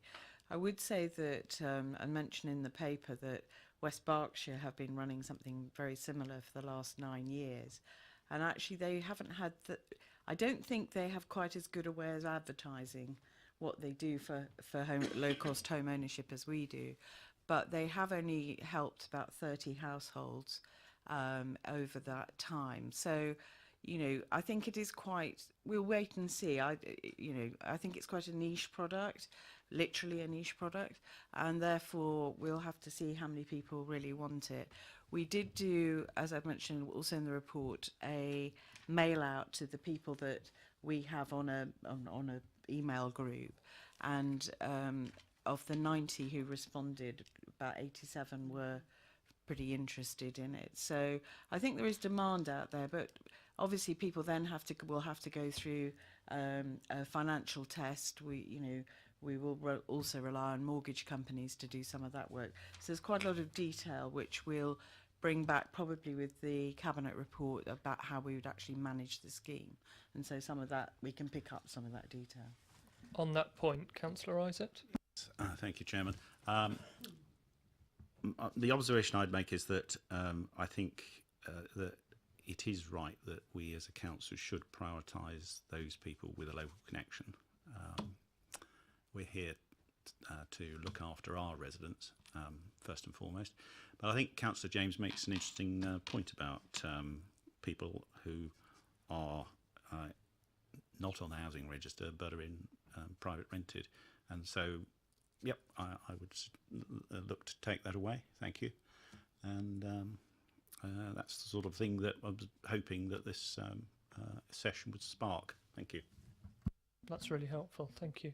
Just picking on that, just a couple more points, but to pick up on that point, it's not, so there are people that have also maybe housed for many years or something, families who would like the opportunity to buy. Are they going to be excluded from this because they're not on the register because they're housed at the moment, or is it only going to be for? So I think we need to explore that issue. I think Councillor Isaac's just said he's happy to. No, that's with the different. feedback That's of this. different to private rented. These No, are but if Councillor, if you could just flick the microphone off for just a second, what Councillor Isaac's just said is he's quite happy to take that line away so that people wouldn't need to be on the housing register. Pam? I just think we need to be careful about that, because with our legal advice is that in order to... Sorry. It's pink. We'll have to discuss that under pink papers, sorry. Okay, we'll come back to that. And I also, that's not quite what I was saying really, but and not that I'm not wanting people on the register to be housed, but what I'm saying is we will be excluding others, and I'm not sure we can do that, and I'd quite like to understand legally whether we can do that or not. I'm not going to. We'll come back to that in pink papers. But can I also ask, in relation to 4.2.3, it talks about off-site contributions, 1,400,000 effectively funding this, and that's from affordable housing. Well, if you look at that, and my maths isn't brilliant, but in relation to the 580 as a percentage, our policy at the moment in relation to planning is that we've got a split of 70-30 of 40% affordable housing. Now that figure is higher than, so this what you're proposing tonight is contrary to our policy. You'll be taking money away from affordable housing that is for rented. Later on in the recommendations, it makes reference to using housing reserve that is uncommitted. That's fine, but you cannot use off-site contributions because it's of that sum. If you're wanting that, you can't have that sum because it's contrary to our planning policy. You're taking more than. I think we need to be a bit careful in that we're in pink. If it's in white papers. I know that bit's in white, but I suspect the answer I suspect we start going into pink. If members want to go into private session now, I'm conscious there are no members in there are no residents in the public gallery. I'm more than happy to do that. Equally, if we want to discuss items that aren't on pink now first and then come back to it, I'm more than happy to do that as well. So shall we? But my question is in relation to the I know white the paper. question, Councillor James, but the answer will take us into pink papers because the answer is in the legal advice and that's on pink. So we've heard your question, it will be answered, but I think a couple of members want to say a few points on the public record, so to speak, before we go into pink. Councillor Cubitt. Yeah, thank you. If I could ask, so, I completely understand and acknowledge as a fine attribute us wishing to meet the aspirations of this group that have been identified. I completely get that, and I completely get the stats from government, etc. I was a banker, and I'm on public record as saying this regularly in the last 10 years because we've looked at various proposals like this with different cabinet members, former deputy leader, Councillor Jayawardena, to name but one. But for me, what I would like, if possible, is for you to explain and touch on whether West Berkshire had any delinquent facilities as a result of the experiences that they have had. Not if you. Their papers are actually, their review of their scheme is actually on the web, and there's no mention of any delinquency. I've met with the officers, and there's no record of that in any of the papers that they've got, nor that they've told me about. I'm happy to go back and sort of treble check that with them. In fact, the scheme, as I've brought it in here, had they recovered more money because when about half of the loans have already been repaid, and because the council gets its share of the uplift, and it was so their share of that was £39,400, which is quite large because actually they started off by giving much lower loans to start off with. So from that point of view, it was quite successful financially for them. Thank you. Councillor Gavin James. Thank you, Chair. Three very quick questions, or two questions and a point, which the officer, the last bit doesn't concern you, it concerns you, I'm afraid. But, there we are. The first one is, again, the answer might have to come in our pink area. Why 106 monies? Although there's a modest return financially on this, it is an investment of sorts. We are looking to recapture everything we loan. It's a loan. We get 1.75% interest after it's been in place for 5 years, and any uplift in the property. So modest return, but it is a return. And 106 money seems to be the only money we could use to actually provide social housing, because we don't have to get a return on 106 money. It's been given specifically for affordable housing.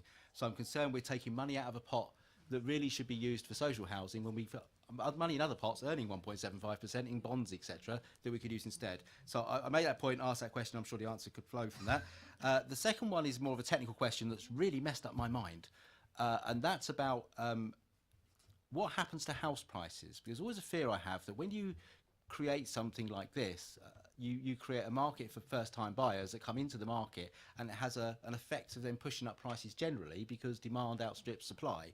And so you end up in exactly the same position you were in, only you've got lots of people who now own 80% of properties rather than 100% of properties because you've artificially pushed the price up.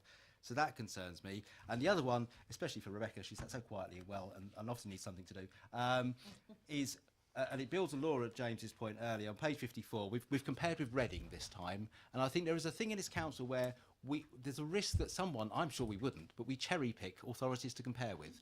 And I really wish in every report we'd look at 5 geographically closest authorities to compare with and 5 demographically closest to compare with, and have this standard basket of 10 authorities, whatever we do, that we benchmark ourselves again. Because otherwise, if you kind of think, oh yes, we're much better than Bolton on this, and we're much better than Cardiff on this, you kind of start thinking, hello, you know. So I just put that in there. Okay. I think that on that point, that's an interesting point. And on other papers, I have seen that we've been compared to the SIP for near neighbour authorities, I think, which would seem a sensible standard, but let's do it for all of them.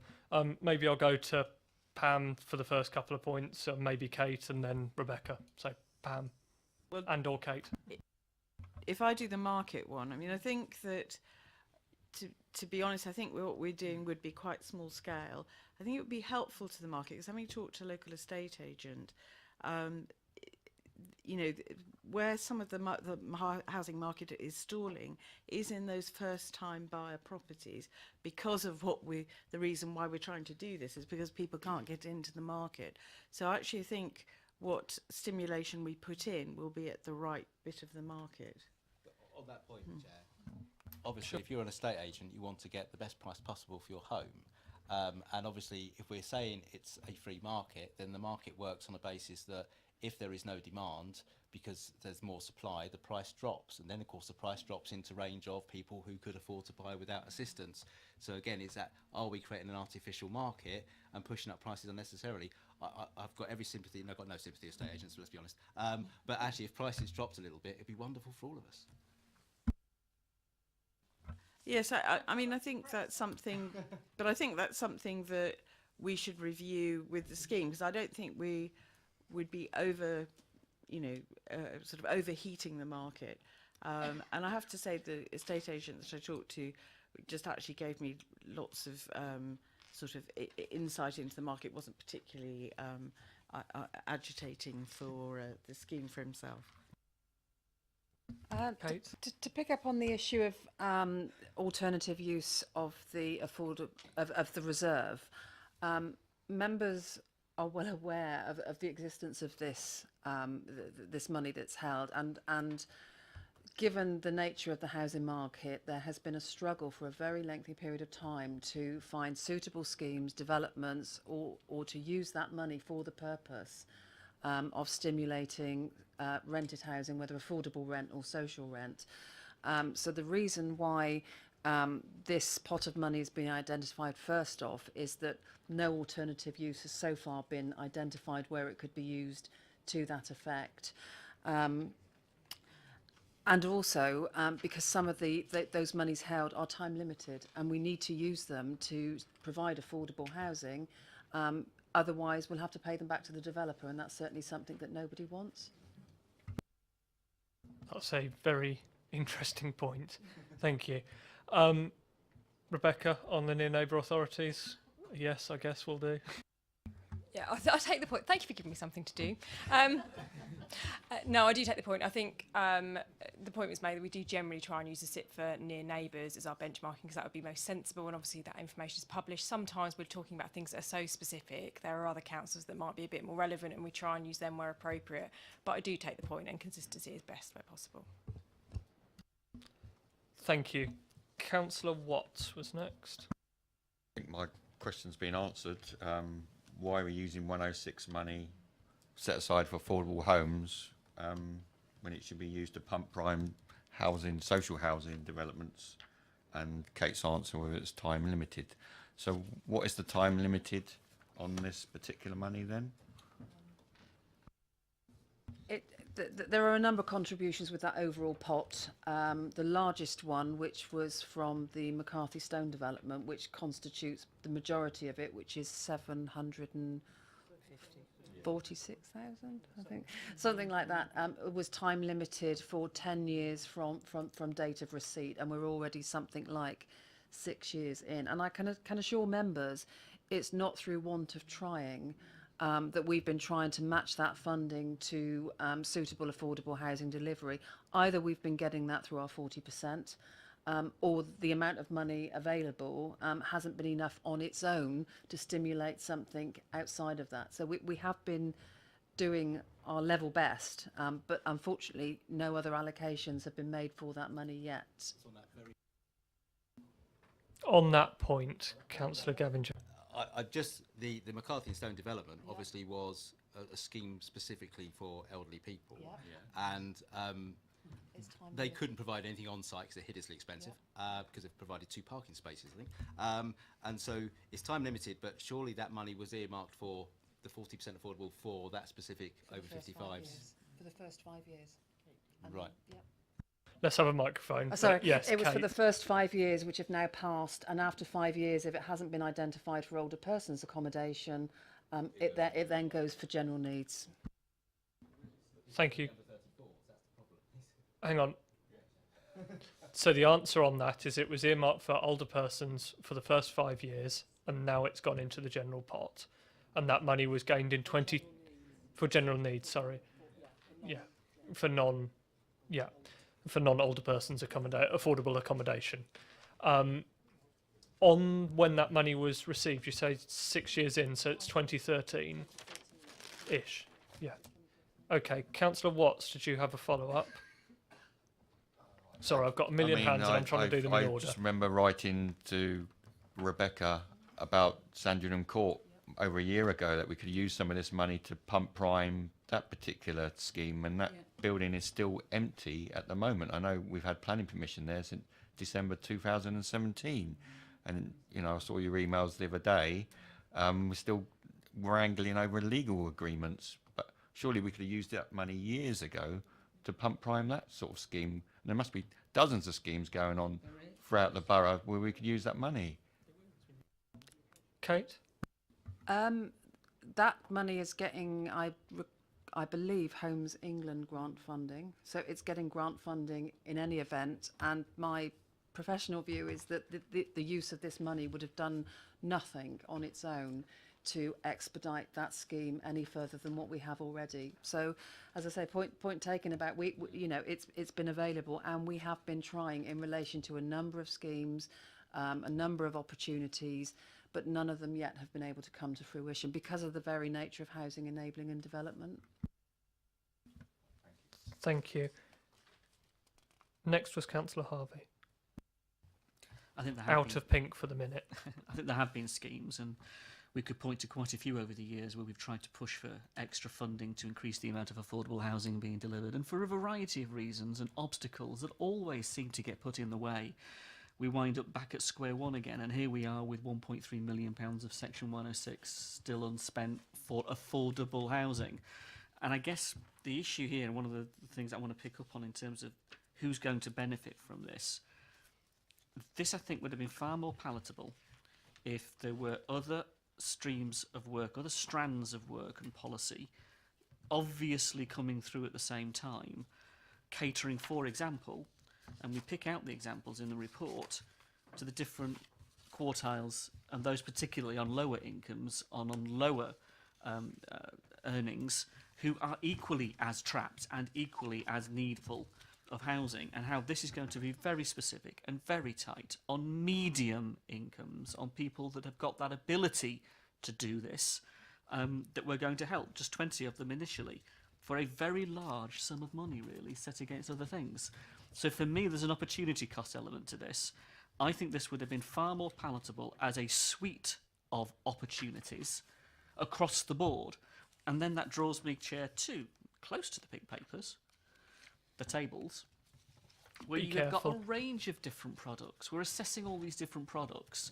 You're assessing all of these different opportunities that may or may not exist, and that list certainly isn't exhaustive. Yet we're seeking to make a decision before we've even assessed all those other things.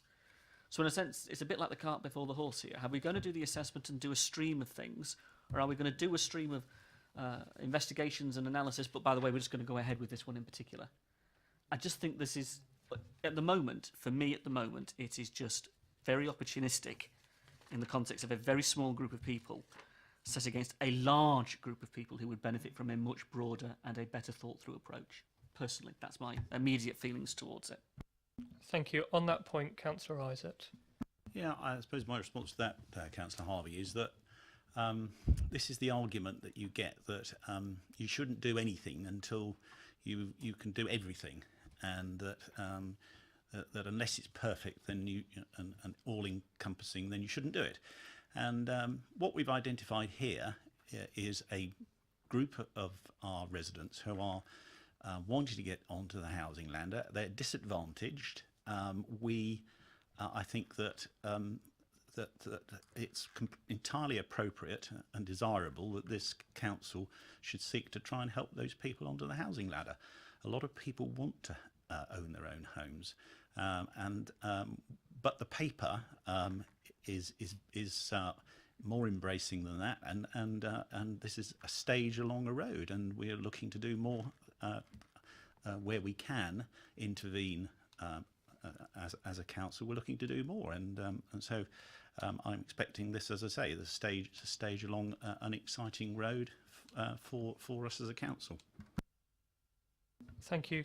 Kate, did you have anything to add to that? Just by way of context to assist in relation to the other housing activities that are going on in the borough, I did bring the affordable housing delivery figures with me tonight because I wondered whether this issue might crop up. I mean, this year we're projected to deliver over 400 new affordable homes, so that's 40% above our affordable housing delivery target. The number of lettings this year, we're looking at in the region of 800 new lets being advertised on our CBL scheme. So that is catering specifically for those people in need on the housing register. And it's not about, you know, making difficult choices between different groups. There are a whole range of options and initiatives being pursued for different groups. And I guess it's a case of adding to that suite of options that are available. Thank you. I have a number of speakers. Next on my list was Councillor Phillimore. Thanks, Chair. I think really, era to EPH, we've heard numerous times and I think Councillor Isaac was a bit selective in his reference to the Horizon 2050 project, because in that project, residents and others want a return to social housing. Are we listening? I mean, we represent the whole of the borough. We don't just represent a few. We represent the whole of you. And isn't the real problem that what we term as affordable, 80% market value, is not affordable for many, many people in our borough, especially those that are working in important but low-paid jobs? Thank you. I think you raised an interesting point, Councillor Phillimore, and part of Councillor Isaac's and Kate's answer before that is absolutely we've got a range of people in need of different housing options, and affordable housing is I always think is a terribly pejorative term, because affordable means different things to different people. And I think, as Councillor Isaac outlined, we've got a local plan policy now, which we've had since 2016, which says that 40% of all the homes that are built across the borough are affordable, and we have a 10-year split within that of 70% social rent and 30% intermediate products, which can mean all sorts of things. So that's catering for that, and I think the purpose of this paper here tonight is to cater for another section. And as I mentioned previously, it's not a mutually exclusive approach. It's about taking all of the things in the round, looking at the various different people in the borough who we want to help access homes in their broadest sense, whether that's ownership, rental, social rental, whatever that is. And it's about looking at what are the things that we can do. And we've got a local plan policy which provides for the social rent at 70% of the 40%, if I can put it that way. And this is looking to help those people who, yes, are better off than those people, but equally wouldn't necessarily be able to afford the market housing. Councillor Can we just be absolutely clear here? The 40% does not equally provide for social rent. It provides for affordable rent. If we were delivering a huge supply of social rent, we were having a very different conversation, I think, sat around the table. That isn't exactly what we're getting as a product. 80% of market rent is very significantly different to 50% of market rent in that context. There is a range of products being delivered. It's not just the social rent as you describe it. I think Kate can probably come in on. Two elements to that. Yeah, absolutely right. There are different rent levels. There is new housing stock coming through the delivery chain at social rent. And also, as we will recall from the scrutiny report on the allocations and the lettings, albeit, a lot of which is existing stock as well, vast majority of adverts being placed for vacancies are reassuringly at social rent levels. There are a broad range of products. And one thing that we are always keen to do with RPs is 80% of market rent creates a particular affordability problem if it exceeds local housing allowance, which is LHA, and that is a particular arm of our work, is to ensure that if it is at 80% of market rate, it does not exceed LHA. Thank you. Councillor Cubitt. Yeah, just teasing out a little bit more information. I said before, I'm not crazy about the whole actions of a council behaving like a bank. I've got a big problem with that. I've also already said Councillor Reid described very eloquently about aspiration, and I get that, and this small group. And I am going to support what you're proposing today, but there is something that I find slightly odd, which is if the monies that are coming from Section 106 are in the round also because they might be about to expire, could I have a kind of an assurance that going forward, if we have monies like this, that as soon as the off-site monies are available, that we actually go out and buy apartments, or we go and then let them to the RPs? Because why have we wasted 6 years? We could have easily bought for this amount of money a whole host of housing that would have been equal to a brand new build. Thank you. I think on that point, Councillor Reid. I'll pick this up, but Kate might want to add some more technical detail. Yeah, I agree. And we did have a scheme. We had an ESP scheme which ran for a number of years where we were doing exactly that. We were buying properties and then they were being let out by some of our partners. Unfortunately, the scheme became more and more expensive, and then eventually our partners dropped out and just said basically it wasn't actually providing the return that they wanted, and it was too expensive for them to run. But if there was any opportunity for another scheme like that, I think we'd jump at it, absolutely. And there have been conversations about it, but so far no one's actually agreed to start up a new scheme.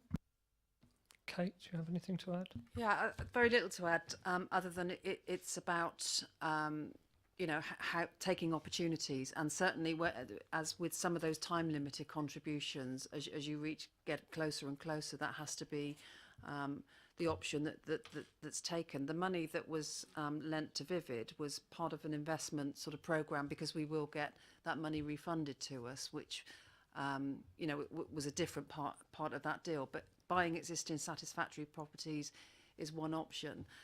One thing I hadn't highlighted when I've referenced the different pots of money within that overall pot, some of them are very small amounts of money, like £30,000 for housing in a rural area.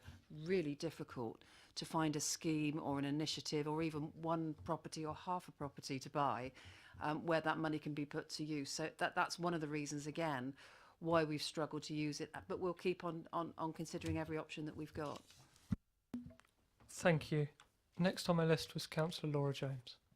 Thank you. I just go back to my concern. We have a policy, and I'm not going to go into the pink papers, but we have a policy that says that we have to deliver 40% affordable. Of that, 70% of it has to be for rent. I don't think it's acceptable that we deviate from that at all. And if the money is running out, and I have been going on about this for many years, we as a committee should look, and I can't find it in the papers earlier, but it's there. We should be looking at the off-site contributions. We should know how much it is, and we now know tonight how much it is. But we should go back and look at, when did it come in? And a report should come on a regular basis to us so we can understand what's there and what is available.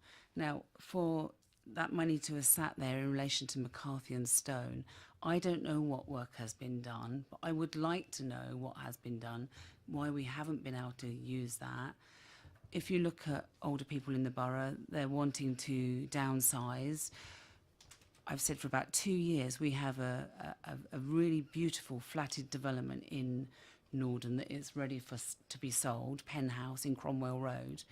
And I said that I wanted it for downsizing for older people.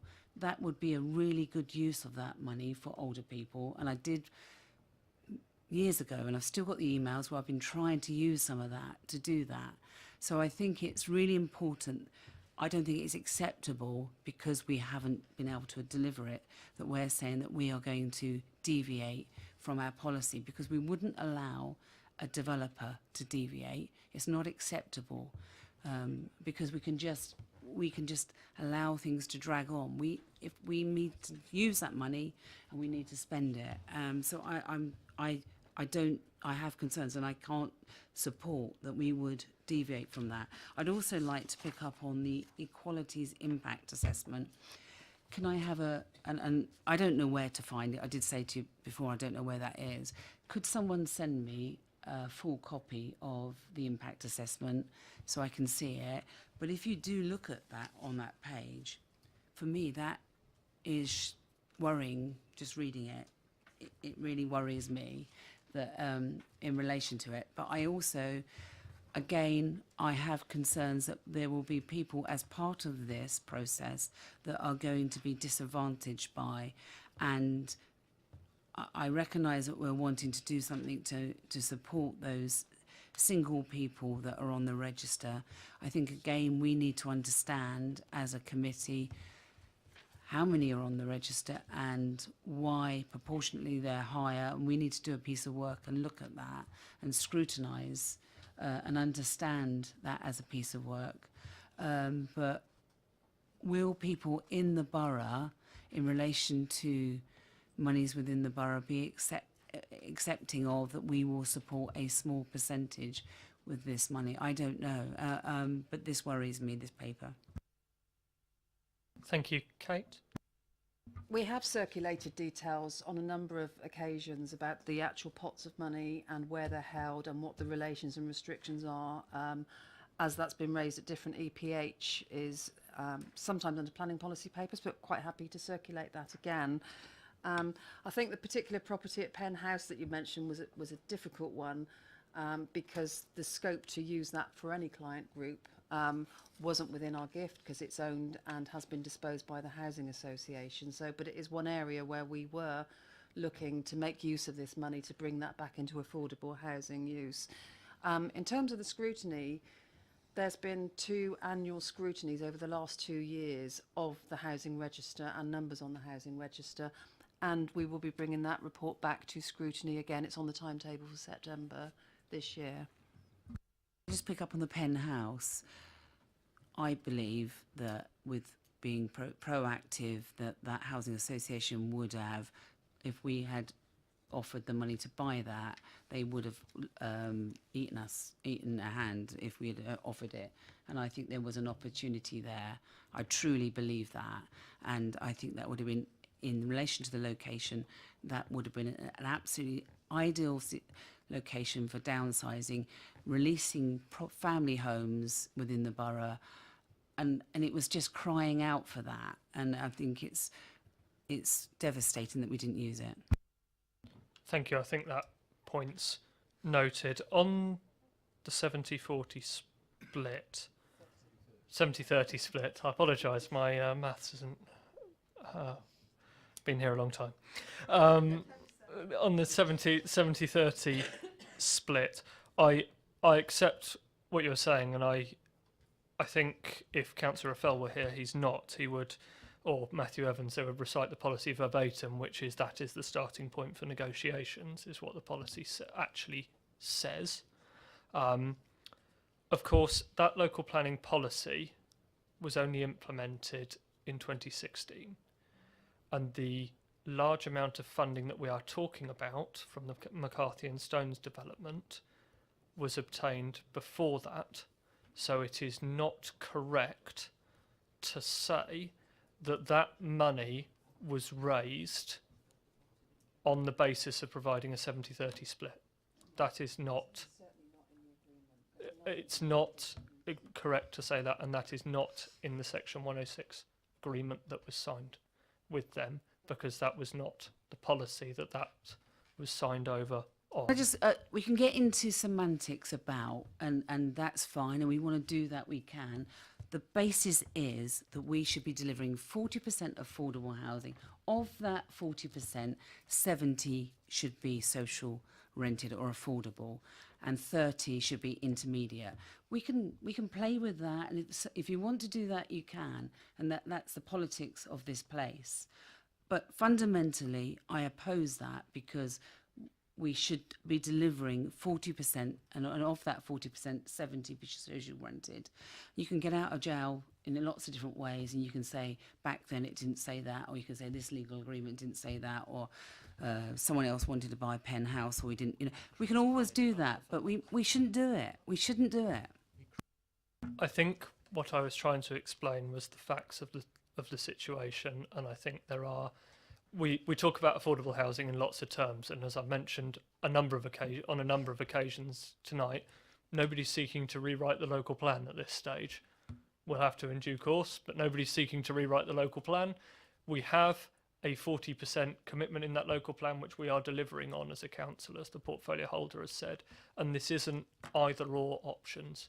This is a case of taking all of the options in the round and making sure that we're delivering for all sectors of society. Councillor Reid. Sorry, Chair, I don't know if this is a helpful intervention or not, but we're talking about the McCarthy and Stone S106, and it does sound like a huge amount of money, but when you look at how much it actually costs to convert a market property into a social rent property, it doesn't go very far. On some sites, we've been quoted between 80 and 100k to make that conversion. So we're not talking about actually being able to make a massive intervention with that money, because it actually doesn't go as far as we probably would hope it would. So on that basis, the logical conclusion of that is through this paper you could help 3 times as many people, which is something that we should consider. Are we content / wanting to go into pink papers now, or no? Before that, Councillor Richards. Yeah, I just been listening to what's going on here, and there's obviously some disquiet with this paper. But just to get my own mind straight on this, how do I see it? I mean, I see this as you're basically coming with one proposal, which is this equity loan business. In Appendix 2, there are 14 alternatives, which some of which say this may be useful for us, this may not, this or whatever. So I take this and read this paper in the context that the whole area of how can we assist people getting on the housing ladder, and this is just one thing that is starting to ripen, and let's bring that one forward we're only talking of 20 households. We're not talking about solving the social housing issue of Basingstoke and Dean Borough Council. And I just wanted to get it from my own mind what the context is about, and that's what as I see it. So we can carry on with discussing whatever other properties in whichever other wards, but it is am I right in that? And that work continues looking at other things, and that is why we're having this extra, whatever it is, event day and all that sort of stuff, where these things get further explored. Okay, that was more of a comment, but we can now go into pink papers if you like. No? Did anybody want to respond? Well, just to say, yes, that is the idea. And what we want to be able to do is get on and do something. And because it's a well understood scheme, and it was interesting that we got such a positive response from the people on our email group very quickly to this idea, and I think that's because it's readily understandable. We really hope that we get lots of really even better ideas from the market day, and that we'll have things to take forward. But we wanted to get on and do something rather than carry on with just lots of ideas. Councillor Richards. Can I just add to that then? I mean, sorry, and I should have said this at the start. I mean, I enjoyed reading that, and I just wanted to commend you on that piece of work. Thank you. Councillor Harvey, I believe, then Councillor Miller. Thank you, Chair.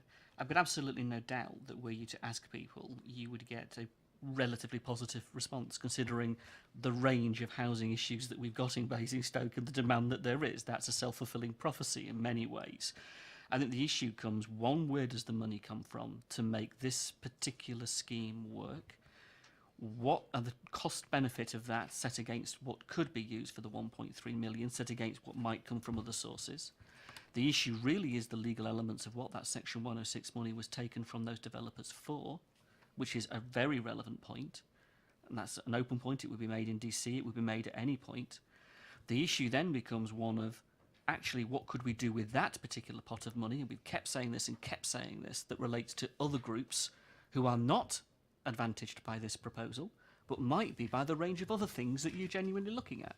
So as one scheme, as part of a much bigger portfolio, I don't think anybody would say this hasn't got a role to play. The question is, where do you take the money from, the problems that creates because of what that money was taken for, and who it was taken for, and what we should have been doing with it anyway, and would like to do with it now.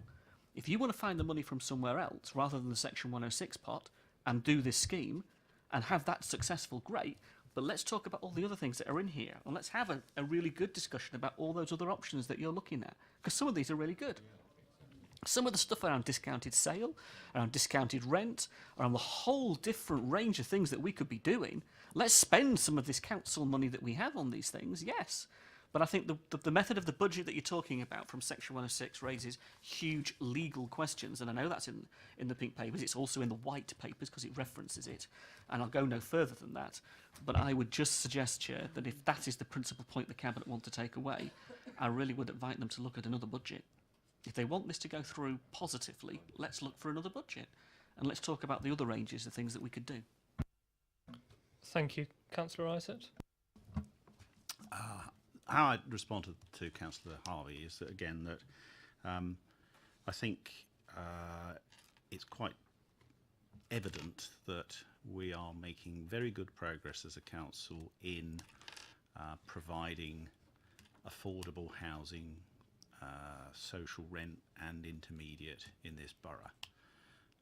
What we're proposing to do here is to make use of a relatively small amount of money that has not been used, and the officers have explained the difficulties attaching to it.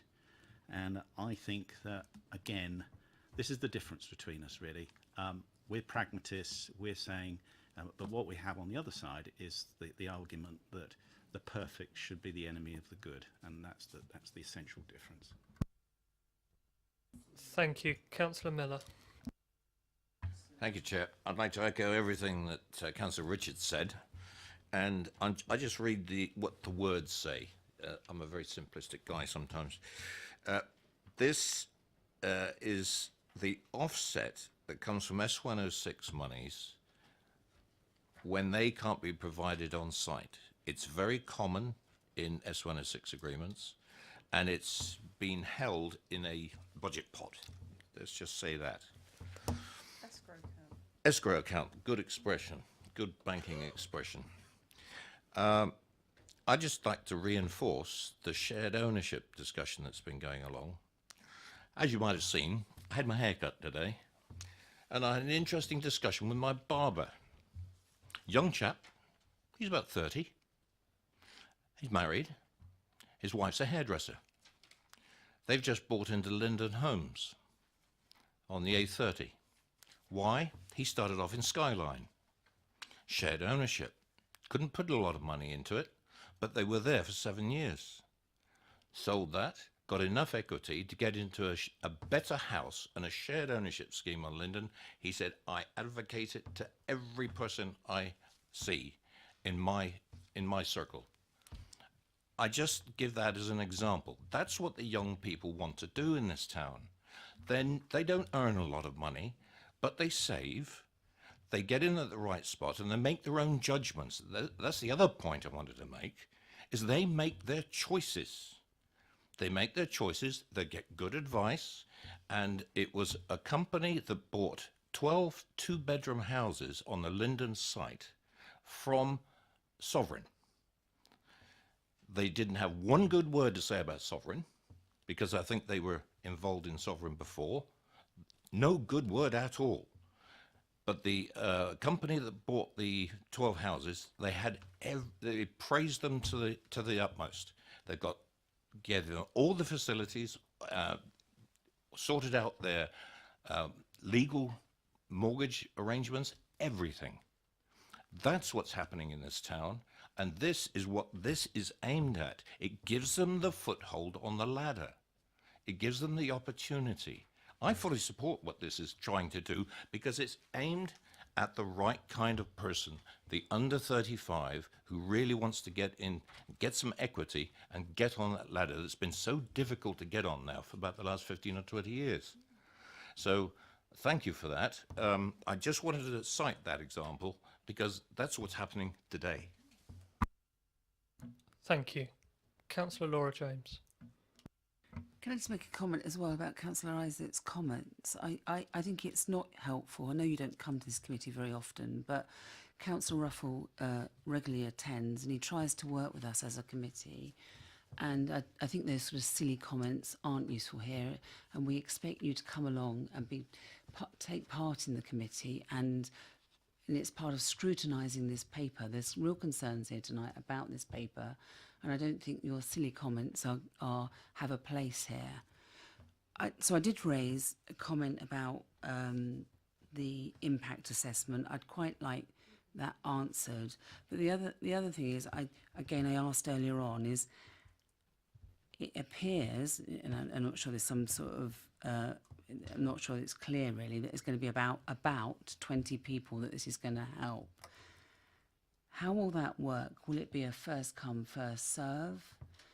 Is it going to be, as the paper says, for those on the register, or is it for families that, because there was no accommodation for them, they had to go into the private sector and they're now in exceptionally expensive accommodation that they can't afford to be in? And no, that's what I haven't read that paper, so this is what my experience. What I want to know is, how why are we choosing, and I know what the paper's saying, that small group? Are we not, in relation to the equalities impact assessment, disadvantaging other people, and how's that going to work? Councillor, I'll send you a copy of the impact assessment, which has been agreed by the Council's Equalities Lead. I think with any policy, with many policies actually, you can be seen, if you're helping one person, are you automatically not helping everyone else? Well, you know, that is to some extent a choice, but by doing this, helping this particular group who are not in the group who would get social rented housing, I think that doesn't mean that there isn't a need that needs to be met.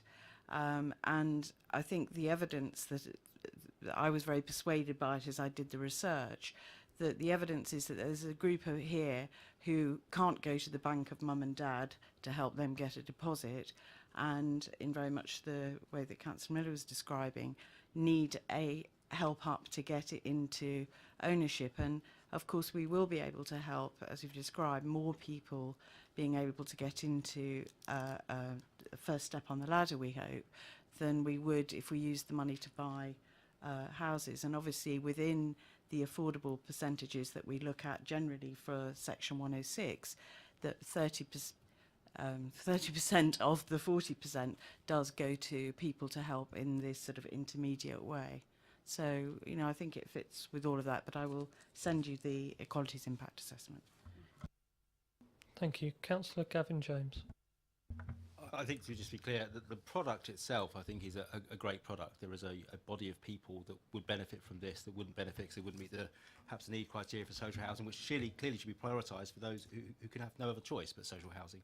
So the product isn't the problem. The source of the funding is a concern, in the sense that 106 money, you'd think there'd be more flexibility in terms of we don't look for a return on that investment. But I guess we are where we are in terms of the ticking clock, and nothing's come up. But I think that raises two important points. One is, why do we tolerate off-site as a 106 contributions rather than on-site? And we have to be careful, knowing that actually that money is something we can't use for the purposes we really wanted to use it for. So I think we need to be looking at how we frame that in our planning policies and everything else, in terms of making sure that money doesn't happen in future.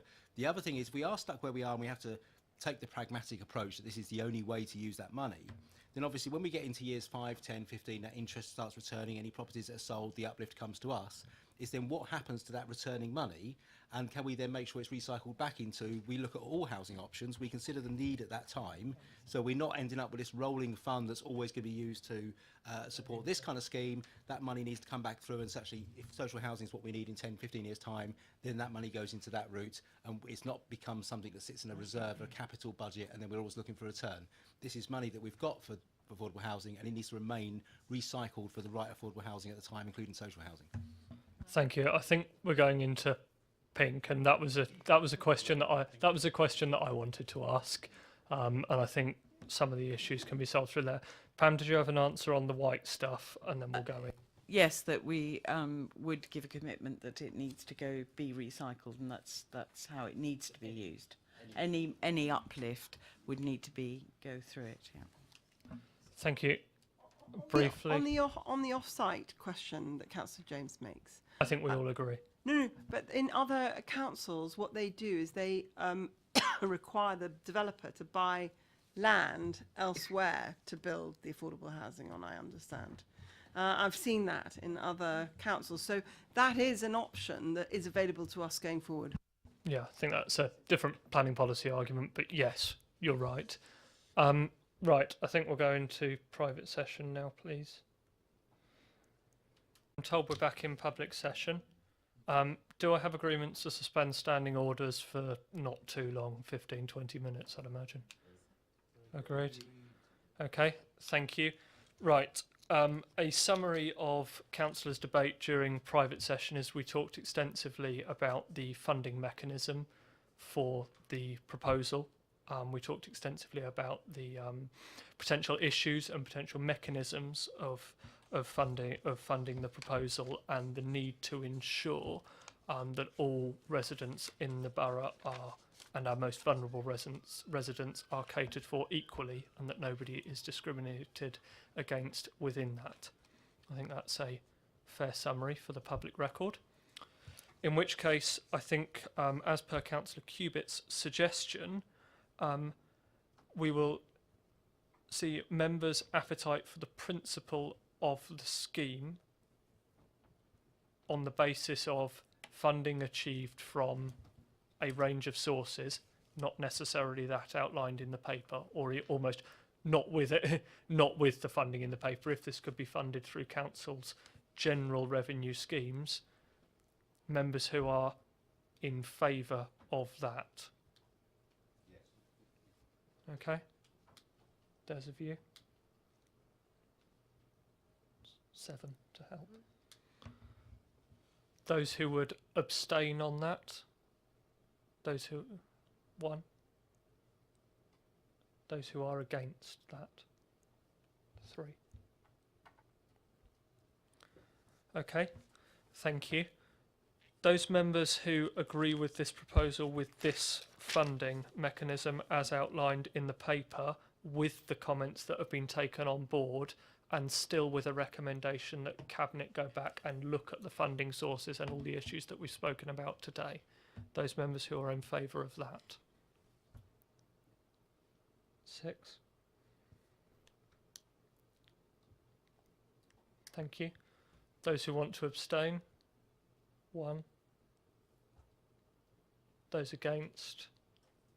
4. Okay, thank you. That is the vote on the middle part of this paper, and for clarity, I will just say that is 4.2 on the proposal for the Borough Council Equity Loan Scheme, to be absolutely clear on that. There is a remaining part of this paper, which is the 4.3, which is on page 41 of the main agenda pack, which is soft market testing for low-cost home ownership. I don't want to get into a debate tonight about all of the things that we could do, because I suspect we will be here until at least next Wednesday. But are there any comments that councillors, short comments that councillors would like to make on this point? I think certainly from the chair, I think this is a great idea, and we absolutely need to be welcoming of all ideas that come forward, as part of what other members said in the debate about ensuring that this that we pursue a suite of options for people in a range of situations across the borough. Councillor Cubitt. Yeah, I was just going to say I think it's a great idea, and if it follows the same route that the way we've dealt with the homeless in our borough in an innovative and forward-thinking and really proactive way, I commend the proposal. Thank you. Are there any other comments on this part? Okay. Are we all agreed on that part? Agreed. Just a short point, but we need to be explicitly clear in the minutes about which vote took place on what. That concludes that item. Thank you very much to Kate and Pam for your attendance, and also to Councillor Isaac and Councillor Reid. If you have anything do you want to say anything briefly to sum up, or are you content? Yeah, I'm grateful for the support of the committee to this proposal. It is a modest proposal, but what I would say is that for those couples and individuals for whom this is going to get them onto the housing ladder, I think it will transform their lives, and I think therefore in that sense that it might be modest, but it's a good thing to be doing. Thank you. Thank you very much. Councillor Reid, did you want to... You were looking at me expectantly. Sorry, very, very briefly, Chair. Just to thank colleagues for all their comments. I think it's been very useful and helpful. Good direction. And just, again, to emphasise, this is, just as we've said a number of times this evening, a small part of a very wide jigsaw of housing solutions. We have some, we need to look at a lot more. So it isn't exclusive. It doesn't mean that we can't do other things as well. Thank you very much. Thank you. We now move to agenda item 8, which is the committee work programme, which takes us into the new municipal year. As we can see, in June we have the draft golf course development brief SPD, and we have update to the infrastructure delivery plan and proposals for SIL spend, which is something that we requested to come back. Current and planned review groups, we have Councillor Mrs Westbrook's group on management companies, which I know officers are working with her on that, and there is a meeting scheduled soon, I believe. I believe the officers are meeting with Councillor Mrs Westbrook to identify exactly where that goes from here. And the updates? No. She's got the report and we're waiting for that. Yeah. Okay. Councillor Mrs Westbrook has the report and we're waiting to hear back from her. That's even better. Is it on that point, Councillor Cubitt, or it's on something that I've already covered? I'm afraid it's already No, on, that's okay. on the infrastructure delivery plan. Yep. Can we add to this the monies that have been going from the new homes bonus disbursements per annum? Quite a large percentage has been going into an infrastructure reserve account. And I'm going to be raising at audit the fact that I'm not particularly happy about the fact there's only 250,000 of new homes bonus going towards substitution of revenue grants, but a large percentage of it is going into a pot for infrastructure, and I just wonder whether we could include that reserve in that paper, please. I'm more than happy to take the item. I'm more than happy to take the item in the new year, and I will take it on myself as chair to seek officers' advice on whether they feel it would be best to take that within that paper or as a separate item, and I'm open to guidance on that. More than happy to take the issue, but I'm open to officers' guidance on that, because the officer might come back and say, actually, it's a slightly separate issue. We might need officers from finance there rather than just planning. So it might be a separate, different issue. More than happy to take it. I'll liaise with officers on that point. Councillor Harvey. Thanks, Chair. When you get to June and you've got the draft golf course development brief SPD, could we get some advice, please, about members who are also members of DC, whether we are okay to sit round a table discussing a landowning element in terms of a development brief as the local planning authority, and then also sit on DC if you then get a planning application, because they're already obviously moving forward, having submitted pre-app.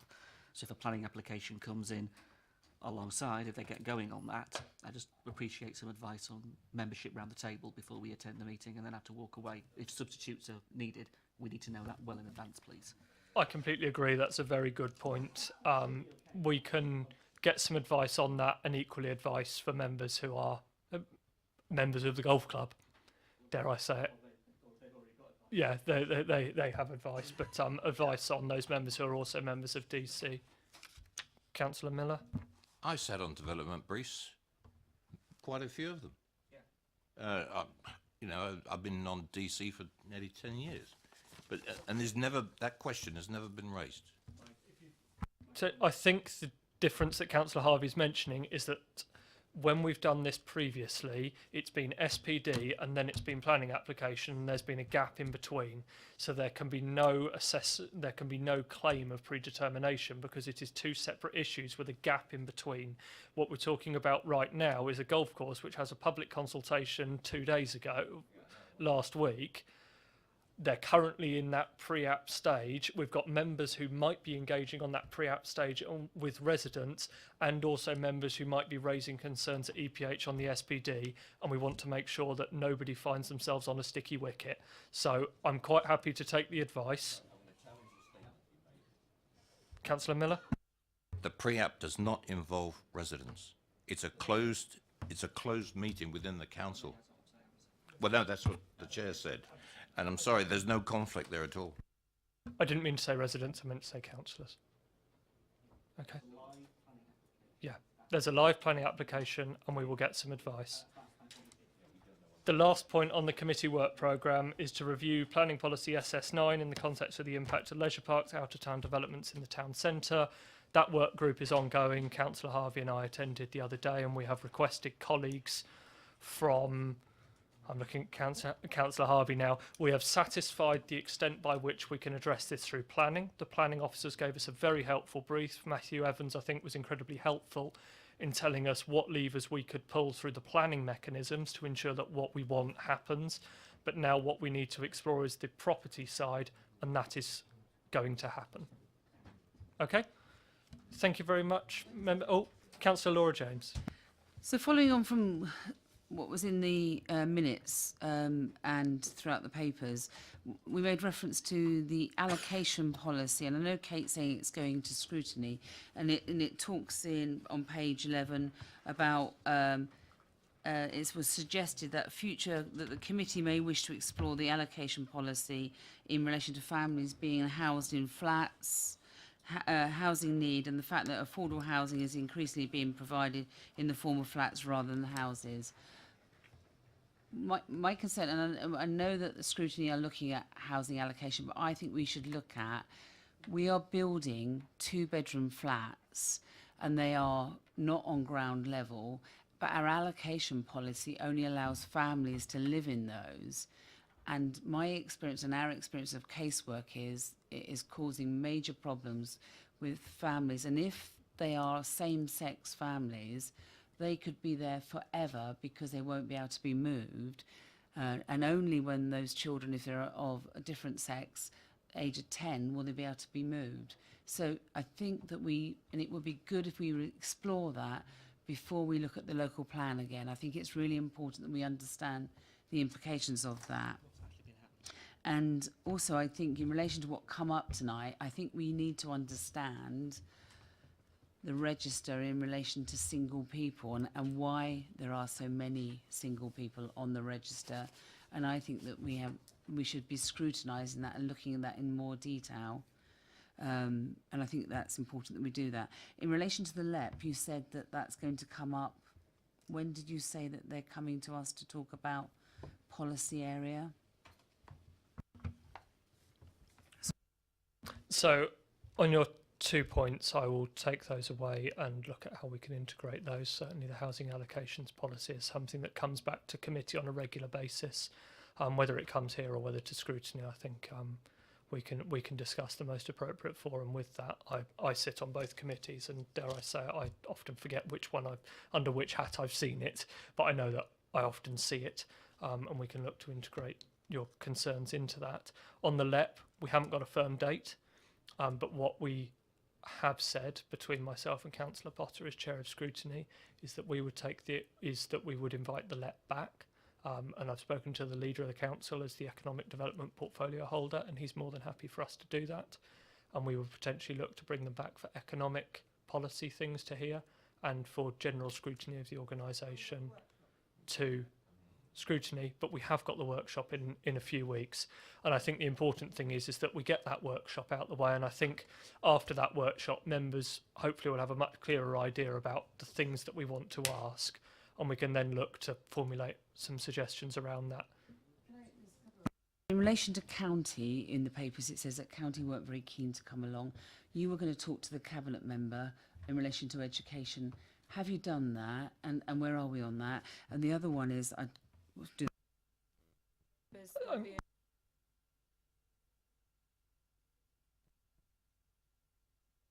Thank you. So in relation to the county member, I did speak to the county member who spoke to officers, and their concern about that was that they are concerned about raising particular issues about particular schools which they are aware of as the County Education Authority in a public forum, and so they would not attend a committee in public.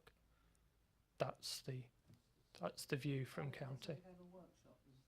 Yeah. But I believe what Sadie is telling me is that we'll do this on microphone for the public record. Yeah, today I got an indication from one of the officers that they will be attending, and sometime in May I think it will be, and we'll be arranging an all-member sort of participatory briefing or sort of workshop with them then. yes, it was at May, and it was during an election time, so nobody could come. So please make sure that county don't do that to us again.